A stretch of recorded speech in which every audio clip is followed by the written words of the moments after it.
We are live. Why, hello, everyone. And I hope you're doing well here on this beautiful Tuesday evening on WebDM Twitch, where we have our first session of Breath of the Fall, a Numenera mini-series here for the summer. Just kind of take a break from Starward Bound. We will be back with that later, but I want to have some crazy post-apocalyptic cyberpunk hijinks, whatever. Anyway, we're going to go around to cast and crew so everybody can remind us who they are and who they are playing. But first, I want to give a shout out to Tabletop Loot. They are our sponsor, as you can see in the top left of the screen. If you use the code WebDM15, you will get 15% off all dice, mugs, and t-shirts. Go and support them. They support the show. They're awesome. And besides, you'll get a little inspiration token. So check that out. All right. Before we do a little intro to the world, let's go down to cast and crew and see how you're doing this evening and who you are playing. And we'll just go right across the bottom. We're going to start with you, Grant. How are you doing, my man? Well, I'm moving and grooving, breaking necks and cashing checks. That's just the way I roll, Jonathan Pruitt. I'm happy to be here on WebDM. I'm playing Boss LeFontaine, the heroic Arcus who explores dark places. Take it away, Kiana. Oh, hello. Hi, everyone. I'm Kiana. I am doing super great. I just had my convocation. I'm officially done school to graduation, if you're wondering why I'm dressed like this. Yeah, super exciting, and I'm happy to wind down my day with some fun Numenera. My first time playing in the Numenera system, so super excited to do that. I play Zinnia Boni, who is let me double check what her thing is. She is a jovial nano who controls gravity. Because, Yes. you got to have someone who's super lighthearted in every single manner of the word. You were lighthearted because you damn well want to be. Hell yeah. Next up, Emma, how are you doing this evening? I'm good. I'm happy to be here. This is definitely going to be the highlight of my day because I spent most of the rest of it with a screaming human child. And I'm happy to be here and not doing that anymore. I'm extra excited to be playing Zenith Dance, the obsessive Jack who figures things out, who originally he was going to look like a down on his luck Dennis Franz, but I decided to be way funnier if he looked like Daniel Stern in Home Alone all the time. So that's what he's going to be, and he's got a friend with him. I can't wait for you to learn about that. Awesome. So he's got like a burn mark on his hand here, or he's got like an iron on his face. The burn on the hand was Joe Pesci. That's right. His with front the mark. McAllister thing, because that became like his mark of obsession in Home Alone: Escape from New York. Please, Pruitt. Come on. No, he doesn't have the iron in the face, but he is a little like, he's just like always sunburned, and it's like, what are you doing? But you're always sunburned. That can't be good, Daniel Stern. The sun isn't even really out ever. How does this happen? He's just, well, he's I don't know. It's just it's a Dan's family thing. They're just all. Well, after watching half of Chernobyl and dealing with all these ciphers, there's probably a reason why he has a sunburn all over his face all the time. It's just like open nuclear cores, tiny micro cores and stuff. Yep. So, all right, last but certainly not least, Trey, how you doing, my man? Yo, what's going on, man? I am so happy to be a part of yet another world.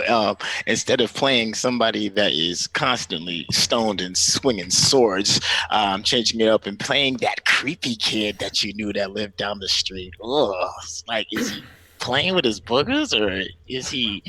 I don't know. What's going on with him? I can't stand that kid. He's always staring at me funny.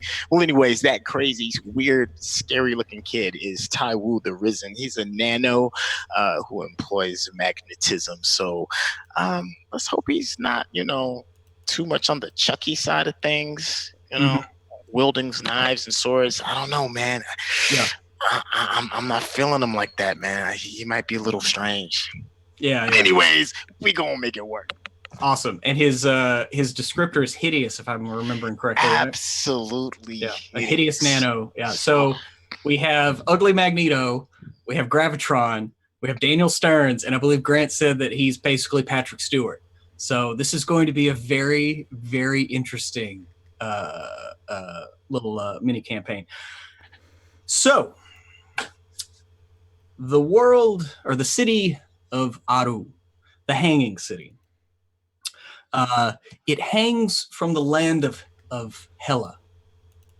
And HEl-A is an odd land indeed. It's a circular grate of interlacing metal tines that are probably about 8 inches in diameter, and about 2 meters on a side each hole. So you can literally pass through the lands of HEl-A. It looks like a grate at the top of an immense like cement like shaft above the land of HEl-A. When you ascend, it gives way to a more natural cavern. There's a biosphere there. There's atmosphere. There's creatures abound.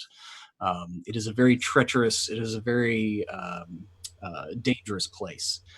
Below the land of HEl-A and below the city, the hanging city of Aru, is the fall. It is ever present. It is always waiting to embrace, to be embraced. It is. And we find our heroes today moving about as people do in the land or in the city of Aru, whether it be by glider. There are zip lines connecting towers to each other. Some people use grappling hooks, whether they're manual or automated. It is a city of scavengers. It is a scavenge city.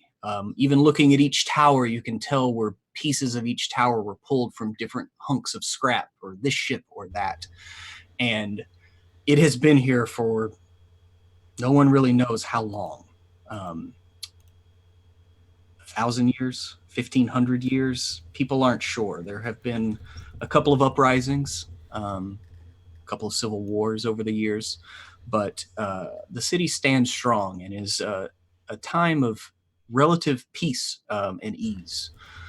Those that keep the peace are known as the Regulators. There are 2 branches of the Regulators. Either you are a city regulator and you keep peace within the bounds and borders of Aru, or you are a regulator of the airways themselves, in which you go out keeping peace amongst the freelance scrappers, but also you are scrapping yourself because there is scrap abound. And where does it come from? It comes from below. It comes from wherever the fall goes. There is a breath that comes up. It comes up for about an hour, 10 times a day. There's a 20-hour day in the lands of Numenera in the 9th world. So every hour, there is a breeze that lifts scrap up, and some makes it through the grating, through the lands of HEl-A. Some gets caught, and the scrappers, they seize on it. Sometimes there are altercations, but for the most part, people are respectful because there are the ever-present eyes of the Regulators. So, as a period of calm for the 5th wind is about to ascend, as it's known, we're gonna punch into each character and find out where they are in just a typical day in Aru, and we'll do reverse order from introduction. So we're gonna start with Tae-woo, Tae-woo the Risen. Where do we find him in this midday? Yeah, if it's midday, Tae-woo is absolutely going to be spending that downtime in one of his most favorite places. It's like an old processing plant where they used to make, produce, and or create objects that had some type of metallic or metal structure, and in this structure is the metallic dust and the remnants of what used to be a progressive type of society regarding manufacturing. And Tae-woo is sitting there with his feet kicked up, playing in the metallic dust, swirling little circles with his mind, and just kind of relaxing to avoid the heat of the day, to get ready for the next hour upon hours of grinding, scrapping for his living. Mm-hmm.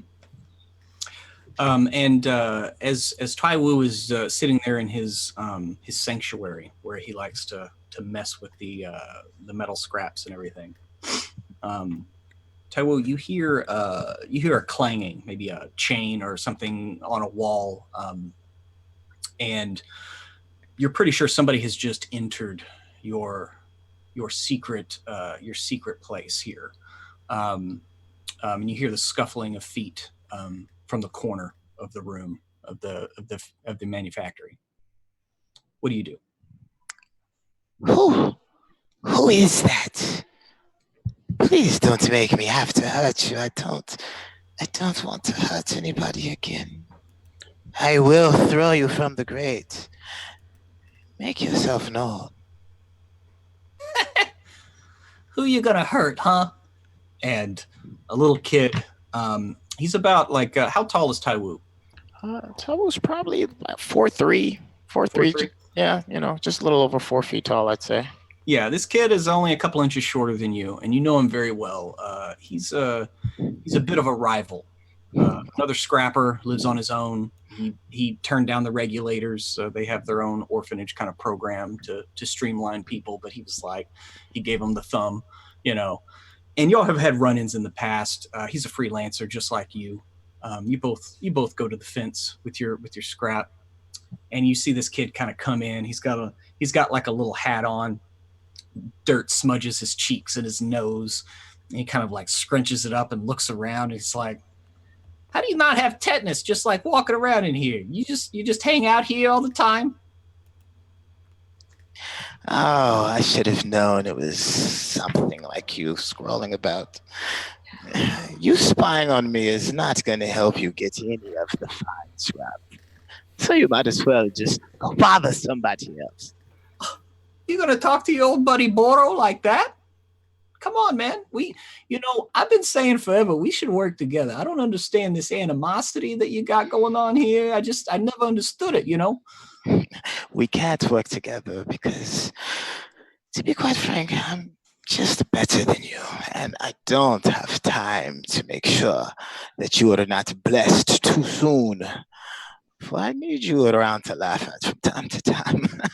Oh, blessed with the fall, huh? You threatening me now?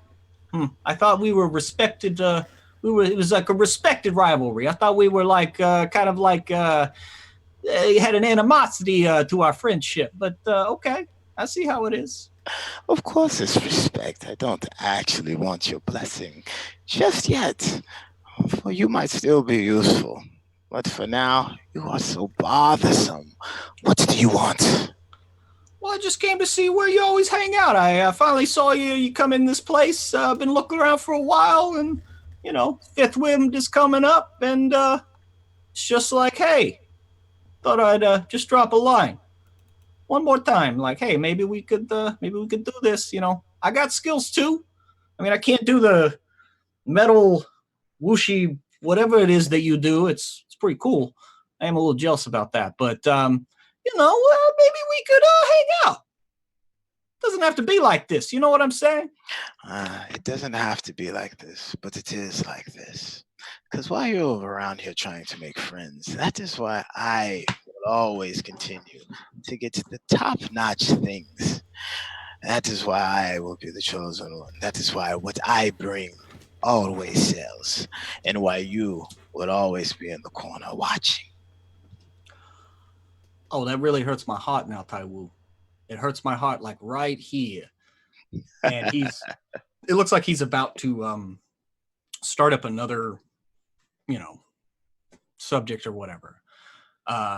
And at this moment, Tae-woo, you and Boro, as you're sitting here kind of trading jabs, whatever, like kids do, you feel the ground or the manufacturer beneath you tremble. Slow at first, but then it picks up in resonance, in power, and quite quickly. Going to need a speed defense roll from you. It's a level 3. As wherever you're standing, whether it's the ground or grating or whatever, it shakes so violently it threatens to throw you off your feet. All right, my speed. I have no edge in speed, so this should be fun. Here we go. So for you folks out there, it's a level 3 challenge, so that means he needs to get a 9 or better on the die roll. Yes. Unfortunately, I rolled an 8. Rolled an 8. Okay. In that case, I'm going to throw in an intrusion here.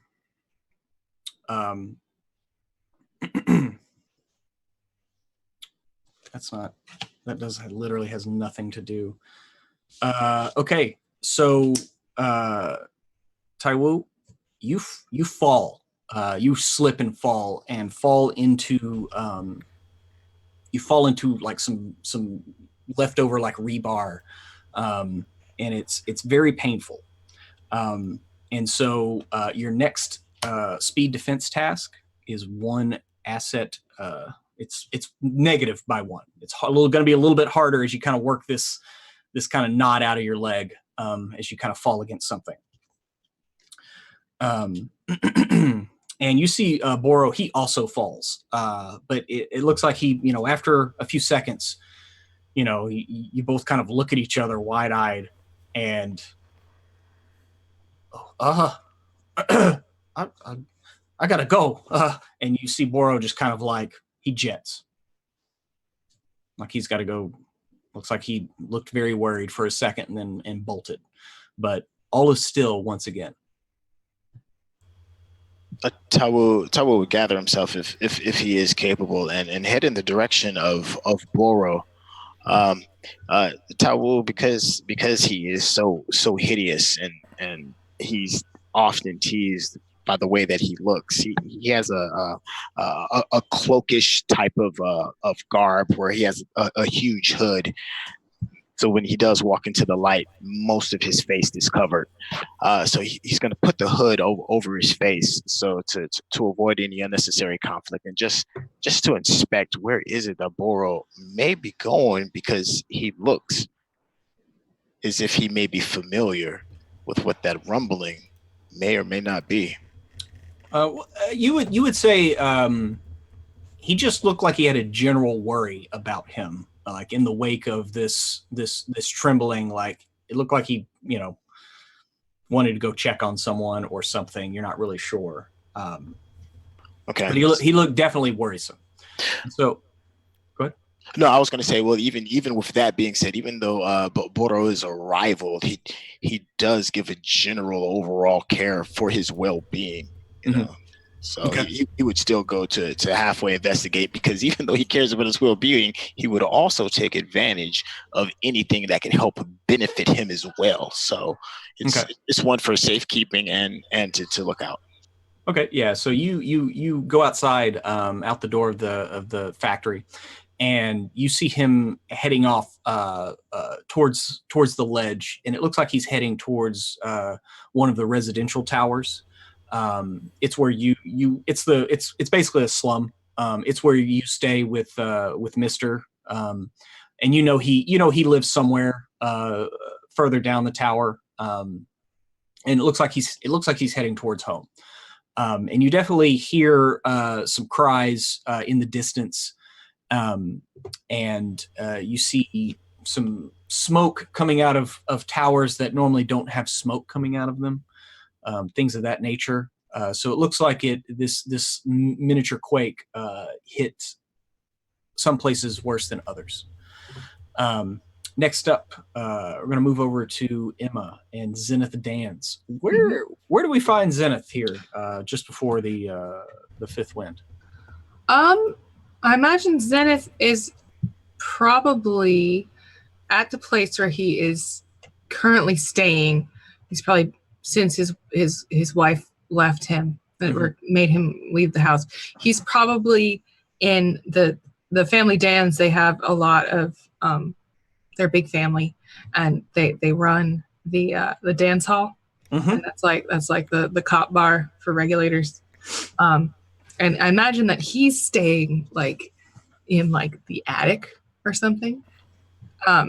There's staying in the attic of the dance hall. I would imagine he was staying, if he could be staying in the attic, if there's some way for him to look out on the dance hall, because he wants to be staring at the regulators who sold him out, who know what's going on.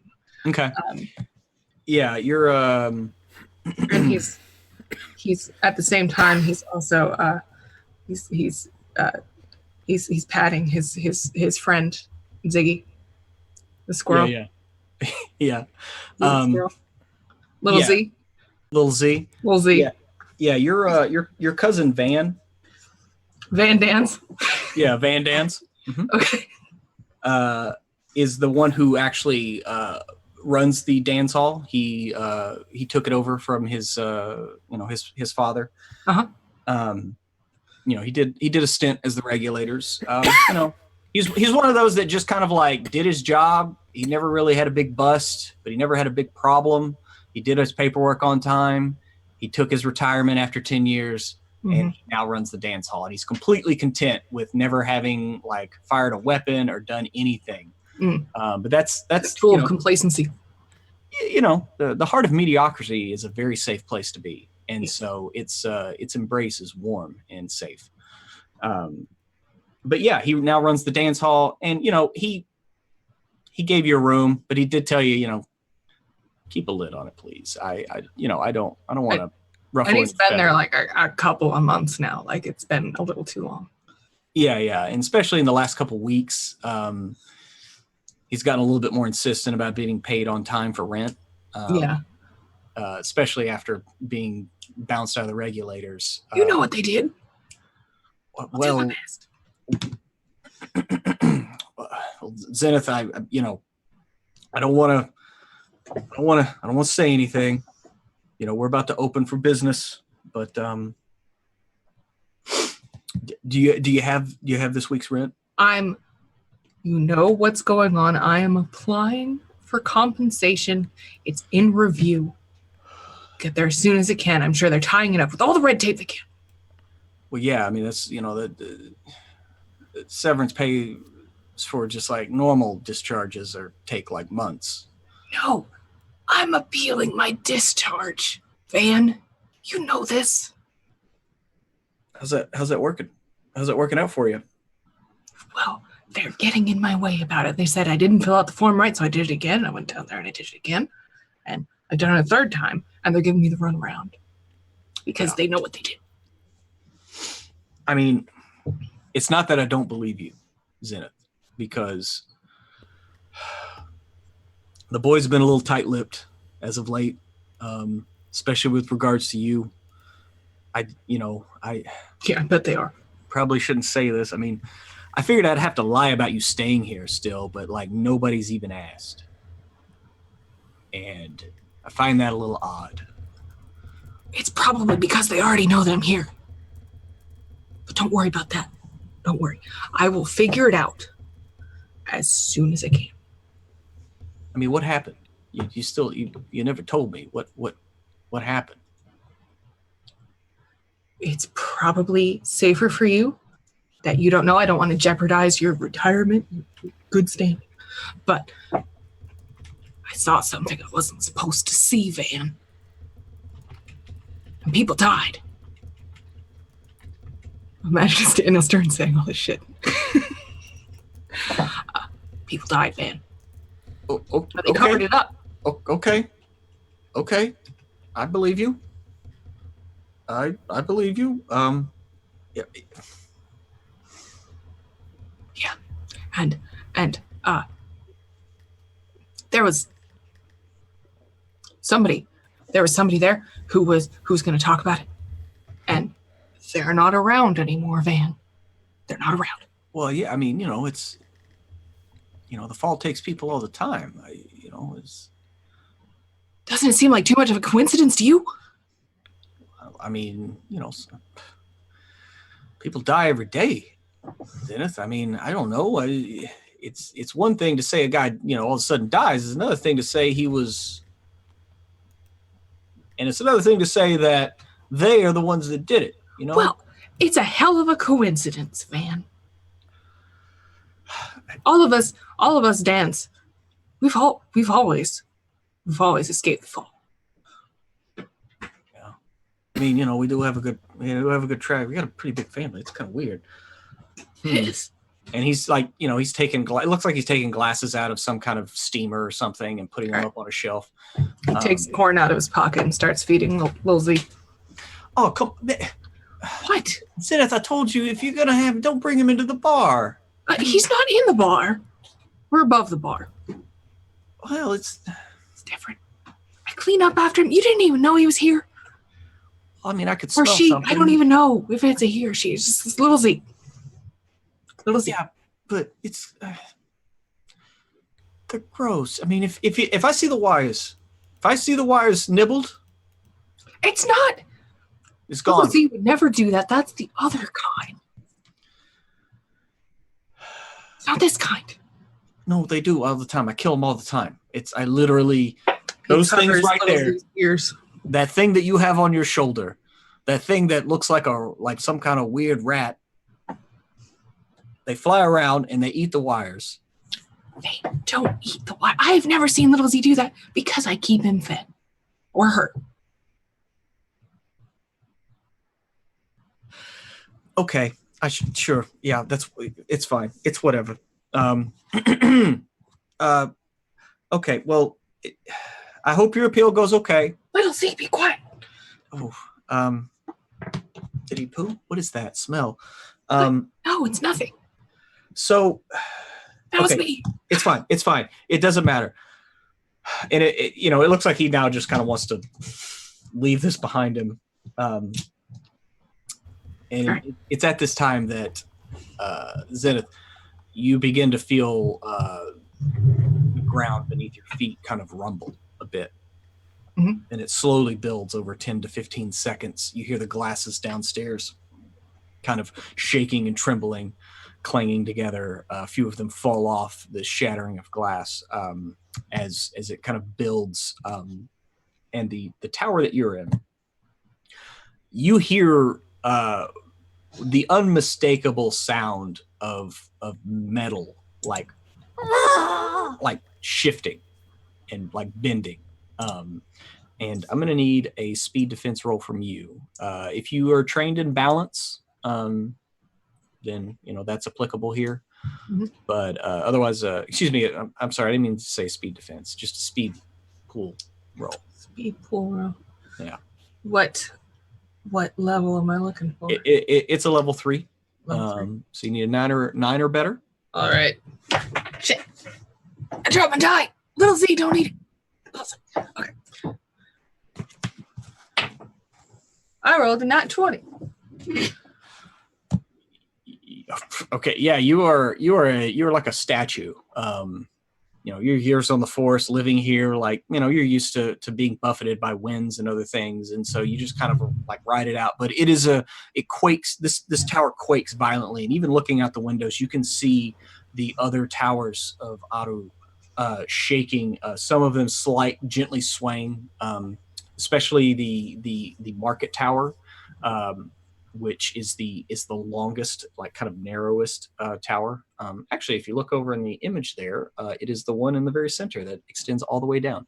That is the kind of the merchant. It's where the big marketplace is. It's got a lot of open landings, things like that. But it is like waving as all of this is kind of trembling. But you manage to keep your footing, and Van, he just kind of runs downstairs to check on all of his bar. As you look out over the city and you kind of start to hear the klaxon of alarms coming up and cries kind of resonate out. And those that respond to these kinds of things, those being the regulators, you see them springing into action. Mhm. But there is no call for Zenith Dance to join. Damn it. No. Next up is Zinnia. Where do we find Zinnia as we start? Open here. I think that she's in transit between jobs right now. I think she had just made her weird delivery that happens every week on the same time. Yeah. But I think she's checking whatever communicator she uses to kind of keep track of these weird tasks. And I think she's kind of just Yeah, I mean there is basically like a local like network. It's on par with it's not quite like the internet. It is like a data sphere, but it's more in mid to late 90s when the pager that Nick Fury had in Captain Marvel, where you could actually like page text messages. That's literally kind of where we are. And so you have a little app that when people, they know your number and you have a queue of jobs and they tell you where to pick it up and where to send it. But it's just kind of like a text message kind of thing. So you do have a job waiting on you when you get done with your regular delivery. So she's probably in transit there, and probably just doing casual, like whatever the shortest route is, even if it means getting on and over buildings or whatever. Okay. Yeah, I mean, and you have the ability to like hover, right? I believe I do. Yeah, I mean, I believe tier 1 of controls gravity is hover. So yeah, you actually have an advantage where some people, the gliders and those that swing with grappling hooks, they're flying from tower to tower in the city, and so even when there is no wind, but you're like that. You can go whenever you want. So whichever means that you use for transportation, whether you have like a little glider that you use or you just run and jump and hover, because that's the way I've always. I think that's mostly what it is, just letting the momentum and the wind kind of. I think very aware of like which direction any breeze is going, and will use that to her advantage to hop from place to place. Yeah. And you do know that between certain towers, there are places where there's like almost just like, it's not like an air cannon, but there's like an air shaft that has a breeze blowing from one to the other for people like yourself that want to use gliders and use some of that, you have that tailwind to help you push you. So you do know that there are some shortcuts, whether they're set up that way or, the various electronics around here and large like refrigerating units, things like that, that have just exhaust. Everybody who's raised anywhere near the streets knows all the places where you can cheat and use people's own businesses to move around quicker. Yeah, so definitely just going through the city. Look, occasionally like on the way, kind of like people watching, seeing what people are up to. She passes over them. Yeah, it's a normal day. Your next pickup is pretty high up on the mercantile tower, where there's the like the merchants and the merchant fair. It's mostly the bottom half of it. But yeah, that's where you're headed currently. And it's your average bustling day here in Aru. There are fabric merchants, and there's people who sell ciphers. They're mostly, I mean, ciphers, and it's mostly just trash. It's all, it works. It'll shoot out some color, but for the most part, a lot of the merchants here are that come out and show their wares. Yeah, that's not the good stuff. Like the good stuff, you have to know the person and go to their establishment. Tae-woo knows where you get the good stuff and where you sell it, and I would assume that you do too. Anybody who really understands Numenera they are usually sought out once they show any kind of acumen with Numenera, with ciphers, little bits of technology. So they're usually sought out and kind of supported. And so, you're headed there. You're just there to do a pickup of some files and have them transferred to the counselor's tower, which is one of the central towers. It's where the High Council holds session. And everybody here knows that there was a recent election, as it's called, but it's really just a lottery that they picked 5 members from the society of a certain age, and they are the High Counselors for 5 years. And so it's, anybody can be picked at any election, and so that's why everybody's got to be ready for that. And it recently happened. But this pickup is actually for to be delivered to someone that her name's Leah, and she made her fortune in textiles, actually creating textiles from like old wiring and other things like that. It's pretty innovative stuff. But yeah, she was recently picked. Wasn't very happy about it because she was making quite a bit of money. And being a counselor means you have to put your life on hold for 5 years and govern. And so she, she wasn't very happy about it. But this is a delivery, something to be approved. I'm not sure, you're not sure, but it's just some paperwork as you arrive at her old business. There's an assistant there with a very impatient look on her face, like tapping her shoe, and holding a file, like a file folder. Yeah, so we'll just kind of down. Hey, yeah. And she checks the time. I was only 30 seconds late. Okay. What's the last word in that sentence? That's the one that really matters, doesn't it? Yeah. You were late. And that's fine. I don't care. Miss Leah, though, she's the one that kind of cares about that thing. So this needs to be taken to her and brought back after she's done signing it. Okay? Yep, got it. And we'll kind of just grab it and do a little salute. Mm-hmm. And as you're stepping off to take off,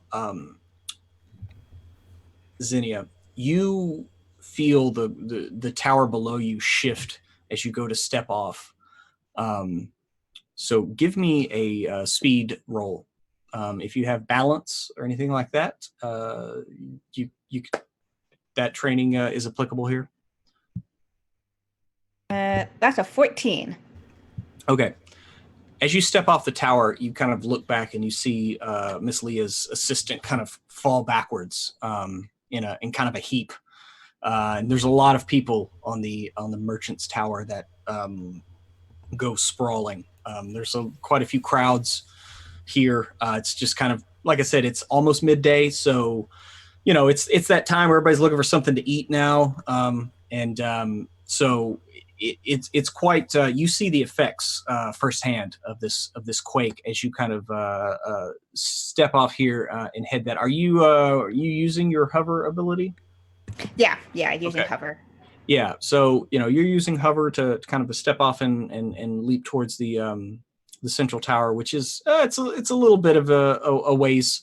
So you might have to catch some currents there. That the fifth wind is on its way, and you know how to work that as far as hovering and using that to your advantage.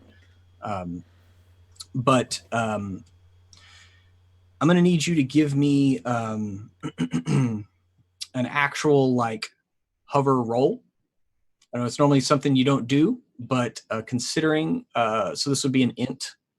This would be an int pool roll, just to kind of control yourself as you were taking off, because you kept your balance. But there's something different. You can actually feel the air from these towers moving. You can feel the air buffeting you and vibrating. There's something off about this. That's a 10.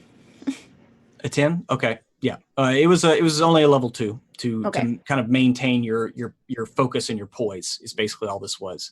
Mhm. And so, yeah, you continue on, and this thing only lasts about 10, 15 seconds before it calms down. And by the time you get to the council tower, it's calm, once again, as far as movement. Now, all the people moving about, you see it firsthand. You see regulators starting to move out. There's a few towers you can hear the screeching metal of them kind of like not shifting loose, but shifting all the same. And there are teams being dispatched right now to go, you repair units. There's everybody lives here. Everybody, like a lot of people know each other, so you know what this looks like. Although, accidents don't really happen that often on this scale, and so the city kind of comes alive with like responders, whether they're just regulators trying to make sure people are okay, or people actually looking at structural integrity of buildings, that kind of thing. And as you land at the council tower, you can see the counselors. It's actually, yeah, I did assign it. It's the second from the right is the counselor tower. There's kind of a big bulb, and you can see it's just a big open council chamber where the counselors sit on a round table, and it's almost like a theater in the round. Where the counselors sit at a table on the stage, and then anyone can come any day and sit in the audience and be part of the governance. If they want to voice an opinion on something, they can. There weren't quite that many people here, but you can see the counselors moving about the main chamber, barking orders, and so Miss Leah, she looks busy right now as you kind of land. And she's, talking with one of the counselors who used to be a regulator, but went ahead and retired when he achieved the high council status. And so she's, right now she looks a little busy, but she you see her kind of catch your eye, and she kind of throws a finger up, like, just a minute. And with that, we're going to cut over to our last player here, Bass LaFontaine. Where do we find Bass on this average, calm, nothing bad's gonna happen Tuesday afternoon? All right. Bass LaFontaine stands with aggressive posture. He's adorned in a pair of golden parachute pants, high boots, and a black corset with a high collar. As he looks at those gathered in front of him today, these are souls who are wrecked with sorrow, for they have recently been made wards of the city, orphaned, for their parents have fallen into the darkness below. And Boss's position is to name each of these wards with a new name, that they might be known, as the city has taken ownership of them. So he goes from child to child, naming them. Solomon, Barbara, Petronella, Seward, Wigan, so on and so forth, as essentially it's his job this week to name the orphans. So he's essentially they're processing recently made orphans at this time, just before the fifth breath. I don't know, that's my job. I'm a speaker. Renarchus, a leader of people. It was either this or I was going to be answering questions for the children about the recent political discourse, but I figured I wanted to be a namer. Okay, so as you're naming these orphans, now are these? You said that they're wards of the city. Now, is this a general orphanage, or is this one that is specifically run by and for the regulators? Because there is a pipeline that basically, like, these kids grow up and they become regulators, but they like kind of have to if they go to this orphanage. So is this one of the ones that is for that, or is this a more general, like, they look after them until they're about 15 and then they send them on their way? The first 10 days are 10 days of assessment. After the 10 days of assessment, there's a chance that some will be removed and taken to the regulators. Okay, but this is more of a general orphanage? General. Okay, cool. And this is where Bass just kind of works? This is I've been assigned to do it. They couldn't find someone to stand and name these poor wretched children, and Baz was feeling particularly generous today. Okay. And so, yeah, you're sitting there naming kids, and Petrolina comes up. While you're Petronella, excuse me. Sorry. No, it's fine. I don't want to be called Petrolina. Well, you're not called that. You're called Petronella. I have dyslexia. I'm sorry. Petronella comes up to you and kind of tugs on your robes, and she's all of like 7 years old, but she's got a big stern look on her face, and she's like, I want to be a regulator when I grow up.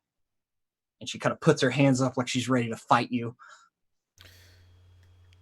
I don't know.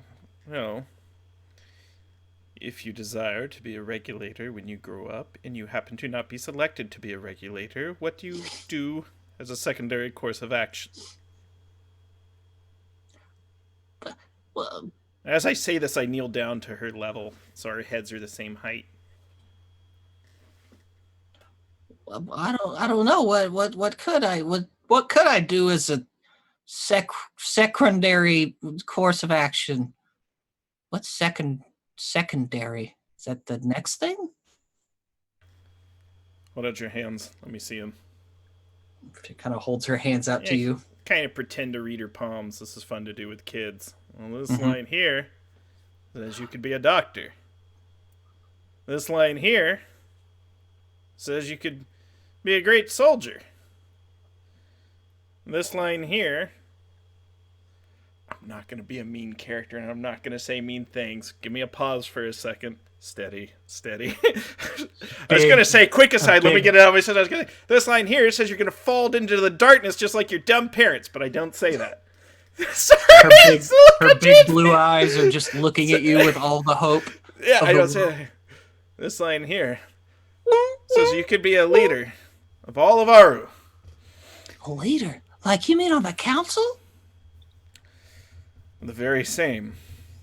But isn't that random? Is that what you were saying? You were having a discourse on the political change. Nothing in life is random. The game is fixed. You mean it's rigged? 100% odds are on the house. Well, who does the rigging? I want to do that. All right. Just let them know when you're training you want to be a rigger. A rigger? Okay. Well, I will do that. And you want to work on the rig. Strong hands such as yours, no doubt they would have need for your talents. With that said, you very well could end up a regulator.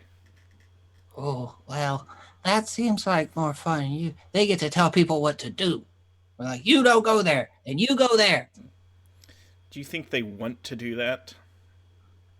I mean, that's what they're doing. I don't know. Do you want to do this?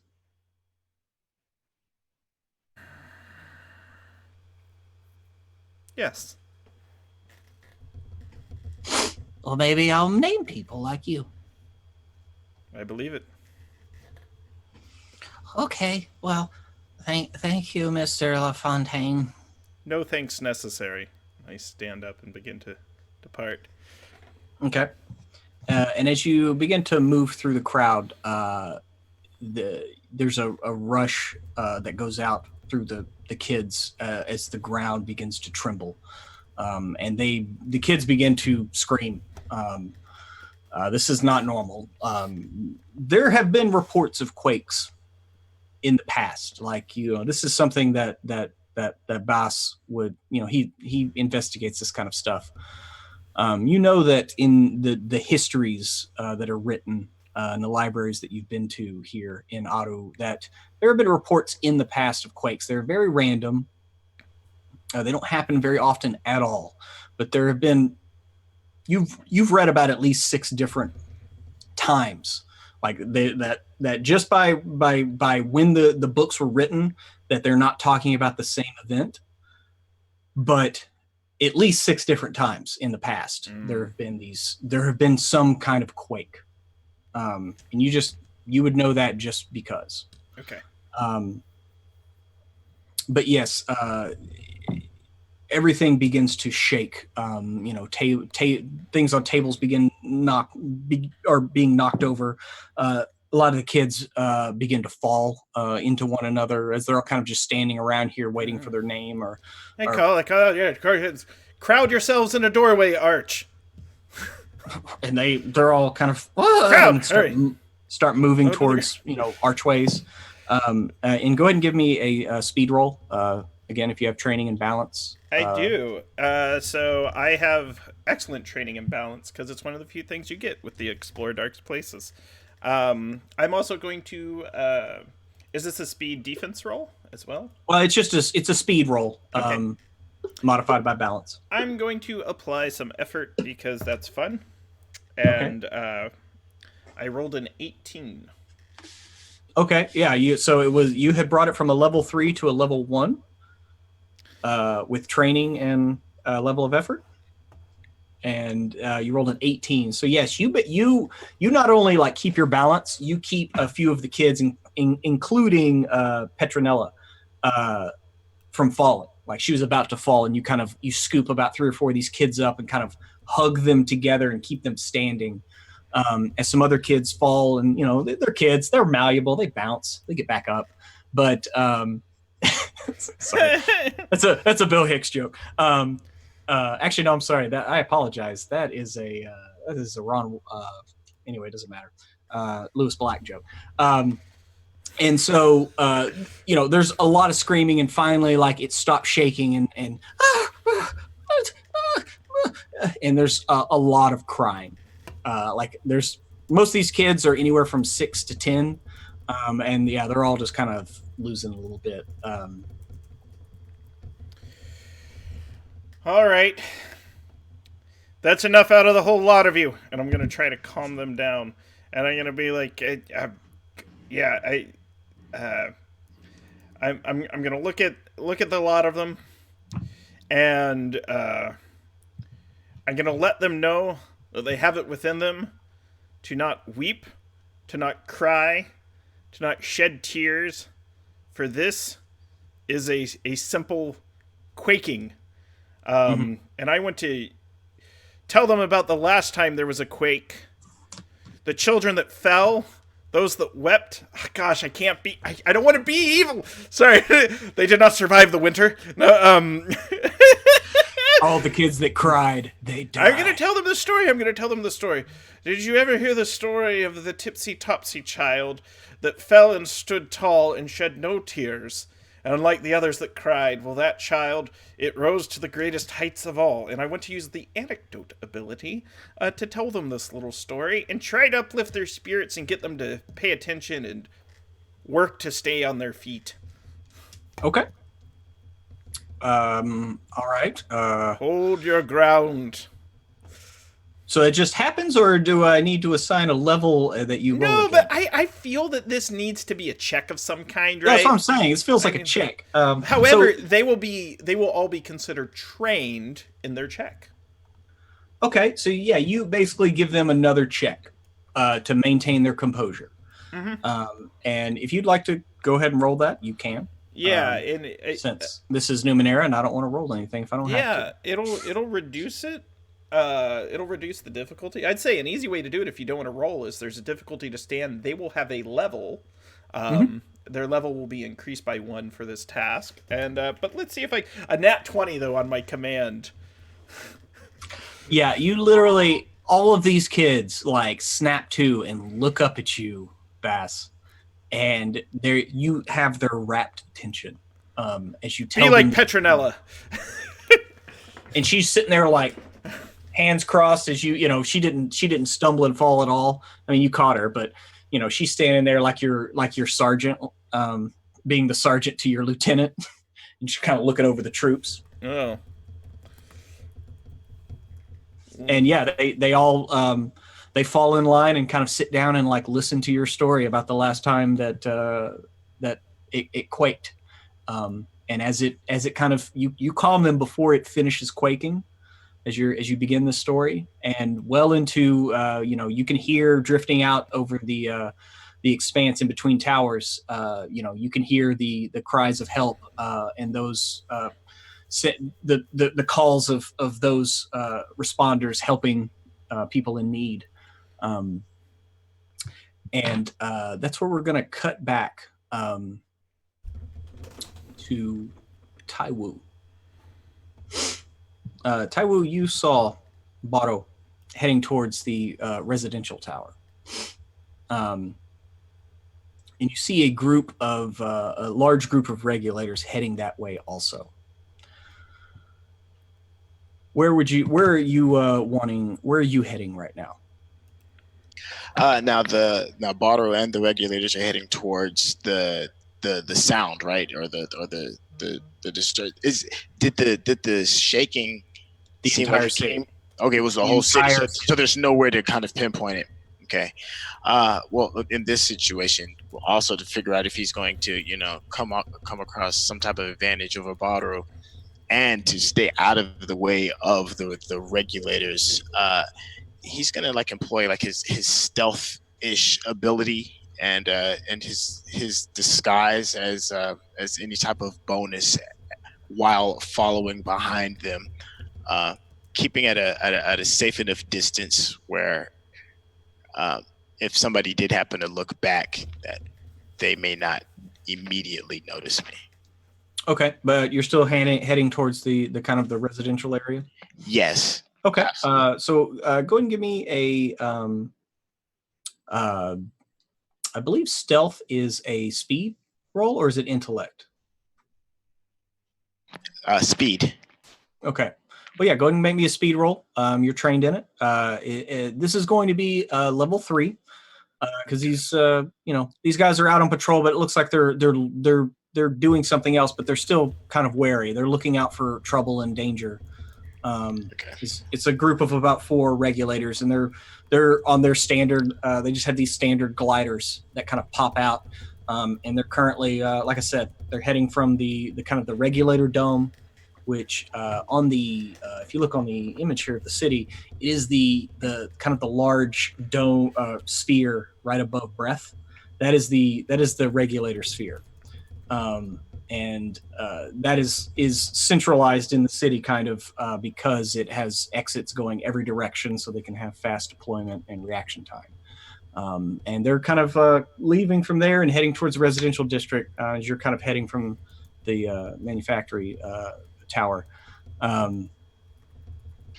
Okay, so I just need to beat a 9, right? If we knocked it down to a 3, I just need to beat a 9. Well, it's a level 3, but you are trained in stealth. So right. That would make it a level 2. So you need a 6 or better.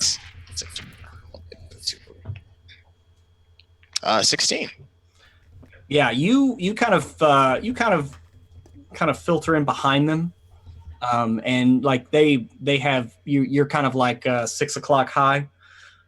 So they're looking around in front of them in a kind of a 180 arc in front of them, and yeah, they have no idea that you're there. And you managed to make it in no problem whatsoever. As you land, though, they kind of landed a few levels below you. Were you heading towards continuing to follow Boro, or were you heading back towards where you reside? No, I'm going to continue headed towards Boro. It's all about for him and for me in this world, it's all about advantage. So if something is shaken up, there could be something in my favor. Okay. Well, in that case, you see him. He heads down near the bottom of the kind of the slum tower. It's near the very bottom edge. The regulators themselves, they land about 2/3 of the way down. And you live about halfway down the tower. You live in actually the better, kind of the nicer area. But yeah, you follow him down, and you see him hit a landing, and he ducks between 2 sections of a building in a kind of a tight alleyway, and you kind of follow him for a little bit, and he makes his way to a small like an air grating that he kind of pushes to the side. And give me one more stealth roll. He's like literally looking around. It's gonna be a level 4 stealth for this check. So with your stealth, that brings it to a 3. You can spend effort if you want to increase that or bring that down further, or Yeah, I will absolutely spend some effort. So that would be another Okay, 3 so points of effort. And since that's speed and not intellect, I won't have an edge on that. So yeah, so it's Correct. just 3 more points. Okay. So you take 3 points out of your speed pool, and you bring that down to a level 2 check. So now you need a 6 or better. As he gets to this kind of this air grating and does a quick look around. I mean, there's only a couple ways to look down this alleyway, so it's kind of hard to hide from it. All right, let's see what we got. 12. Okay. Yeah. So you manage to kind of duck back around a corner, and sure enough, he opens this up, and you see him slip inside this air duct of what looks like most everything down here is abandoned. There's a few residential buildings that are still like official residences. This though is some kind of old.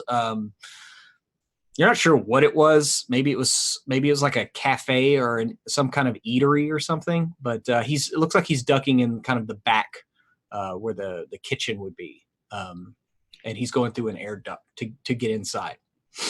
Okay, so will I have the cover of the air duct to hide me? Is I'm hiding in the shadows of the air duct, and is this cafe area that he's going into, is it well lit, or is it like cut off from the glaring sun from outside? Well, the sun isn't shining at all right now. It's just the ambient light of the city.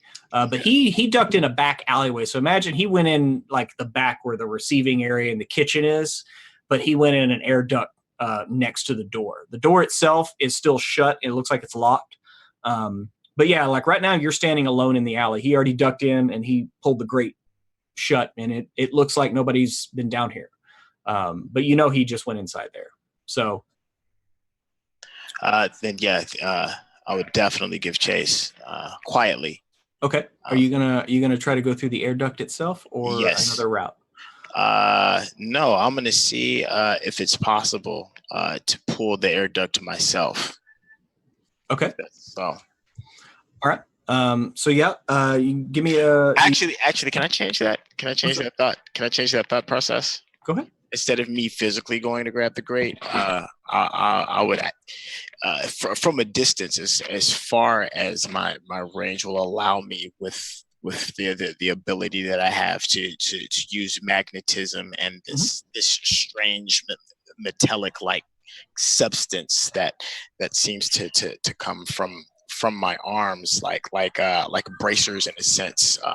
It all kind of like forms down his hands and into what could appear to be like a metallic rope. Mm-hmm. And he's going to sling that from what's a good distance from the maximum amount of reach? I'd say what about like 10 feet? Is that well safe? I mean, I believe that your employee's magnetism has a short range, so that's 50 feet. Okay, so he would use that ability to actually pull the grate while still remaining what he hopes to be hidden. Okay, so yeah, you kind of extend your hand, and this liquid metal shoots out in like a thin rope to the grate, and you start to pull it open. Right. Okay. So in that case, you employ magnetism. Yes. That works. I believe it's only like 1 intellect point, right? So you do it for free. Right. Yeah. So you have enacted this power. So you now have this. So it'll be a level 2 pull for the power, and so I believe it has a might of 10, effort of 2, and an edge of 1. And so you can use that however you want. If you want to pull it open, so it's a level 2 to pull that grate out. Yes. Yeah, I have a might edge of 1 and an effort of 2 for that. Okay. Did you want to do just a straight roll, or are you going to actually put some effort into this? No, you know what? I don't think I'm going to put any effort on it just yet, because he's still trying to sneak, and he doesn't want to just like yank it. Okay. He wants to see if it's something that can be easily done. All right. So give me the roll for your magnetism to kind of open this grate up. All right. Needing a 6 or better on the die. That's an 11. Okay, yeah, you managed to just kind of with just a little noise. I mean, there's a little screech of metal on metal, but you kind of slide it, and it just kind of pops out and moves to the side. Excellent. He's gonna look over his shoulder to make sure nobody else sees him. Yeah, you don't see any. Again, this is kind of a very dilapidated, abandoned part of kind of the slum tower. Yeah, and then Tae-woo is going to crawl into the duck and with his free hand lightly like place that lid back so that anything doesn't look too suspicious, that grid. Okay. All right. Yeah, you managed to pop it back in place. No problem. And right. as you come in here, you hear Boro, and you hear him like cry out, Talia! No! And you just hear him yell a name. You think he said Talia. You're not really sure, but he definitely yelled something, and you can kind of hear the sounds of struggling from like down the air duct. It looks like you see a bit of light from up ahead, like maybe there's an entrance inside the building from this air duct. Quietly, I would kind of almost drag my body towards the light to get a better idea of what it is that I'm looking at, and hopefully see something dropped or some treasure or something valuable within the light. He's not really too concerned 100% with who might be in trouble, just more concerned with what could be there. Okay. Yeah. No. Sure. In that case, give me a. Where are you? Yeah. Give me you kind of round the corner of this air duct. And sure enough, there is an entrance inside. It looks like maybe the kitchen or something like that, like an old preparation area. And sure enough, you see off in the corner, there looked like there was like some metal racks, like maybe they were using for bunk beds or something. And you can see Boro like trying to lift one of these racks up, and you hear the sounds of struggling as there's someone that's trapped under something. And go ahead and give me an intellect task if you have perception or anything like that that can modify this. Otherwise, it's going to be a difficulty 3 perception to kind of look around the room, because you said you were scanning for kind of like Numenera and anything that could be salvageable. Yes, and since that is his prime focus, he would absolutely put forth some effort to make this task a little bit easier. He would squint to look a little bit harder. Okay. So you're looking around. So that's going to be you put a level of effort. That's going to make that a difficulty 2 task, and give me that roll. Okay, so my edge should bring that down to a cost of 1, right? Because I have You have an edge of 2. I have an edge of 2, right? Yep. So one level of effort is usually 3 points, and yep. Okay. So let me see. 14. 14. Yeah, you definitely see. It looks like he has dropped a bag. Like when he came running in here, he popped the grate open. He didn't even shut this one, and not 20 feet into the room, you see this bag, and there's definitely some bits of Numenera. So you can see some blinking lights. It looks like something salvageable, definitely. And just beyond that, beyond the Numenera itself, you see Boro desperately struggling to like lift up this metal rack that looks like it's currently crushing someone. Okay. I know this sounds cold, but the first thing Tae-woo would do would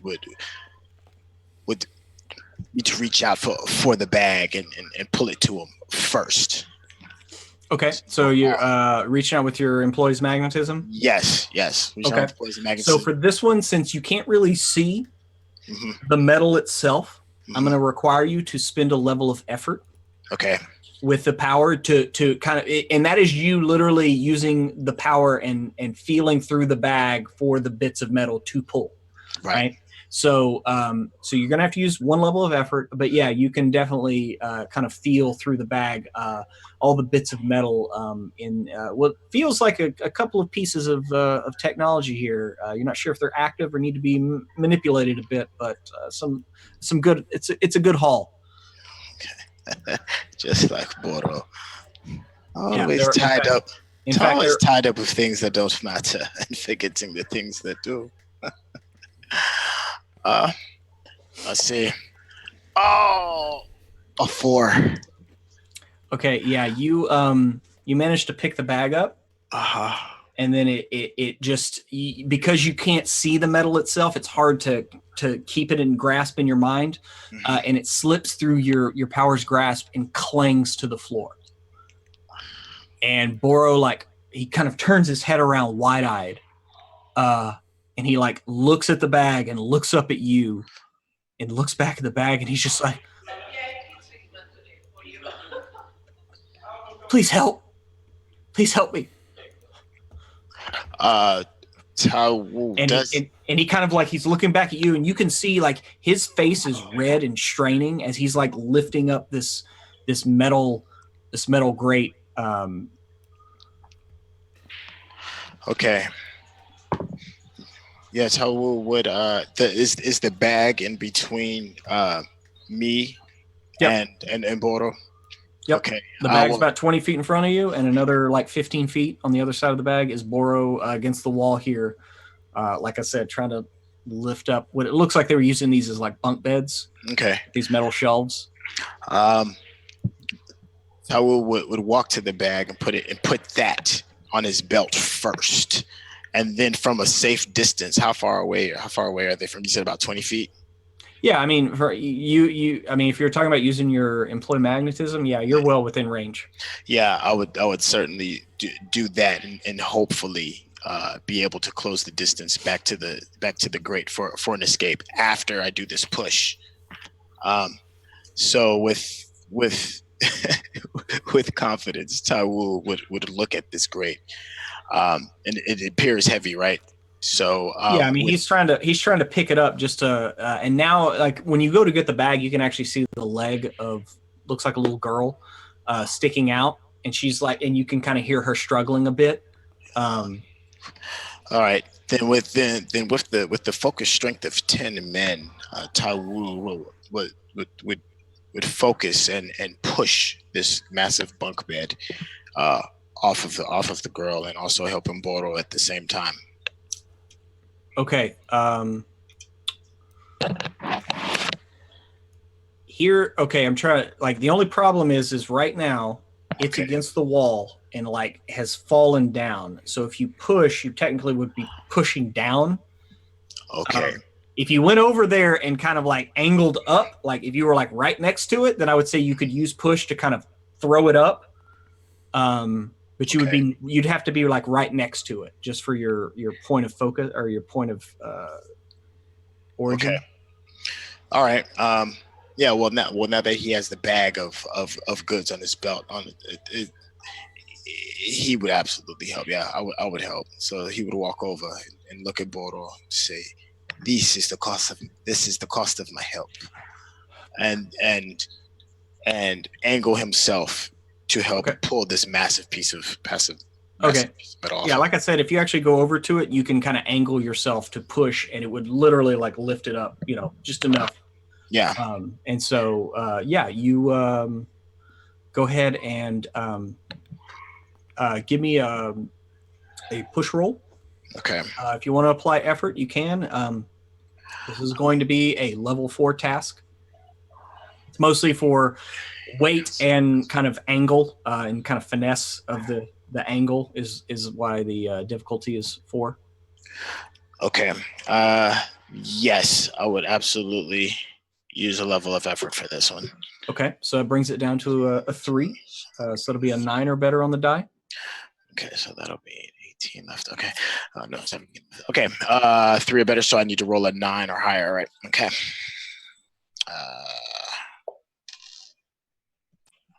That's a 9. So what does that On the mean? die? It's a 9 on the You die. got it. Yeah, Okay. you got it.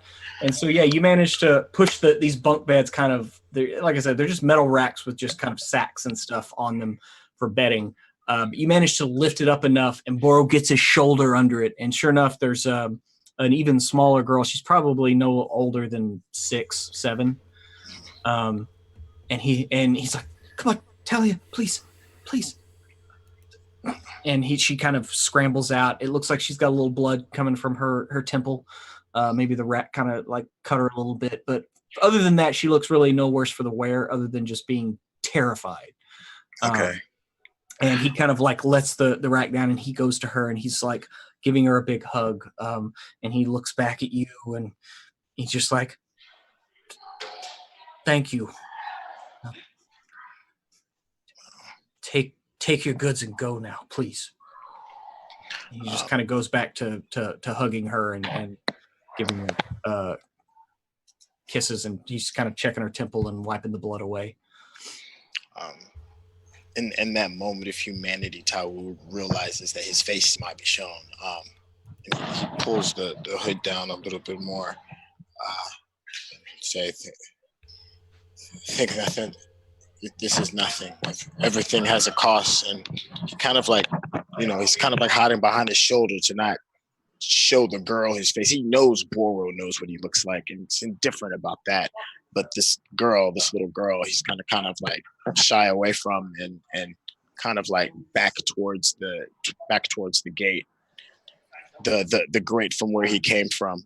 Mm-hmm. But before he hops into the grate, he's gonna ask her if she's all right. Yes, I am. And thank you. Thank you for saving me. It's nothing. Just be careful hanging with him. And Tae-woo's gonna go back into the grate, and he's gonna take a handful of whatever else is in that bag. I don't know if it's circuits or parts or whatever it is, and just drop it. All of that, yeah. Yeah, okay. and just drop it, just a handful of what's left, and then tie the rest of it back up and keep it into the grate. Okay, yeah, and you exit out into the city. Zenith. Yes. Van has run downstairs. And he's not only is he looking after the dance hall and picking up glasses and stuff, he kind of gets on. You see him on his like communicator. Mm-hmm. He's typing furiously. It looks like he's getting messages and updates and sending them out. What do you do? In the wake of this quake, Zenith brushes the cookie crumbs off of his slight gut and gets up. And he arms himself with his regulator gear. I imagine for some reason somehow they didn't take his gear. He's got like a little 2-pronged sword and a crank crossbow, and he is going to go pay a visit to his wife and kids. Okay, that is what he wishes to do. He's going to go. Okay. Yes. Yeah, he's going to tell Lil Z to suit up, get ready to go. Get on his little shoulder. And he kind of like eats a little bit of food and just props up on your shoulder, and he just kind of sits there all nobly and looks out into the distance as if he's having his portrait painted. And so you embark, and you're not going where you used to live, unfortunately, because since your ex-wife's new man just got picked for the High Council, one of the benefits of that is the family gets to move to the council's tower. Zenith disapproves because it's partway through the school year, and they really shouldn't interrupt everybody's stuff like that. Well, but this is it's part of life in the big city, and so not only did the partner have to give up being a teacher for a while, because he was two of your kids' teachers. Yeah. Did you want to specify, or because I had thought of something if you didn't Specify what? like the kids and what they were, because in my mind I was gonna give you that mini Okay. knife. Pruitt. okay yeah so there's the older one who's almost graduating from high Mhm. school, and then there's the two younger who just got into high school, and they're the twins. Oh, the twinsies. Yeah, the twins Is are one like really motivated and the other one doesn't care? no, it's even worse than that. Both Yeah. of them are like uber motivated and uber competitive Oh. to the point where it's like you almost can't stand your two youngest kids. They're such little conformists. Yeah, everything is a competition. And so you almost wish that one of them was chilled and laid back. The older one is he's just a guy. He's not sure what he wants to do yet. That's okay. He's decent as being a scrapper. The regulators have tasked him. He's part of he's got a it's a legacy thing with y'all's family, right? Mm-hmm. And so Yeah, I did it. I felt forced into it. I didn't want to do it, and I've told him that. Exactly. Yes, Grant, exactly. literally that. Yes, it is Rushmore. Yes, Bill Murray's kids from Rushmore. Oh, God. So yes, so you have the older one who is completely competent, and he's a good egg, right? And then you have the twins, a boy and a girl, who are around like 14, and they just think that they can do anything, and they don't listen to anybody, and all they need is themselves to push each other. So they at least it's a They've good got one. no respect for their old man. Oh no. The younger ones, they hate you, for lack of a better word. Well, they're 14. When you're 14, you're very capable of hate.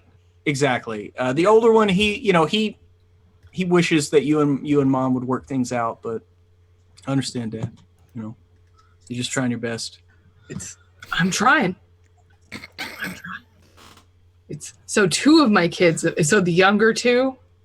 Well, that's the have this thing. Teacher? That's the thing. The younger two, yes. The new partner. Hang on. His name is. Can he be a coach? That's even worse. Yeah. Sure. He teaches health. And he's also a coach. Oh no! So yeah, he's talking to them about sex. Yeah, his name is Barry. Oh gosh, let me play Barry sometime. Barry. Kids. So Barry is your ex-wife's new lover.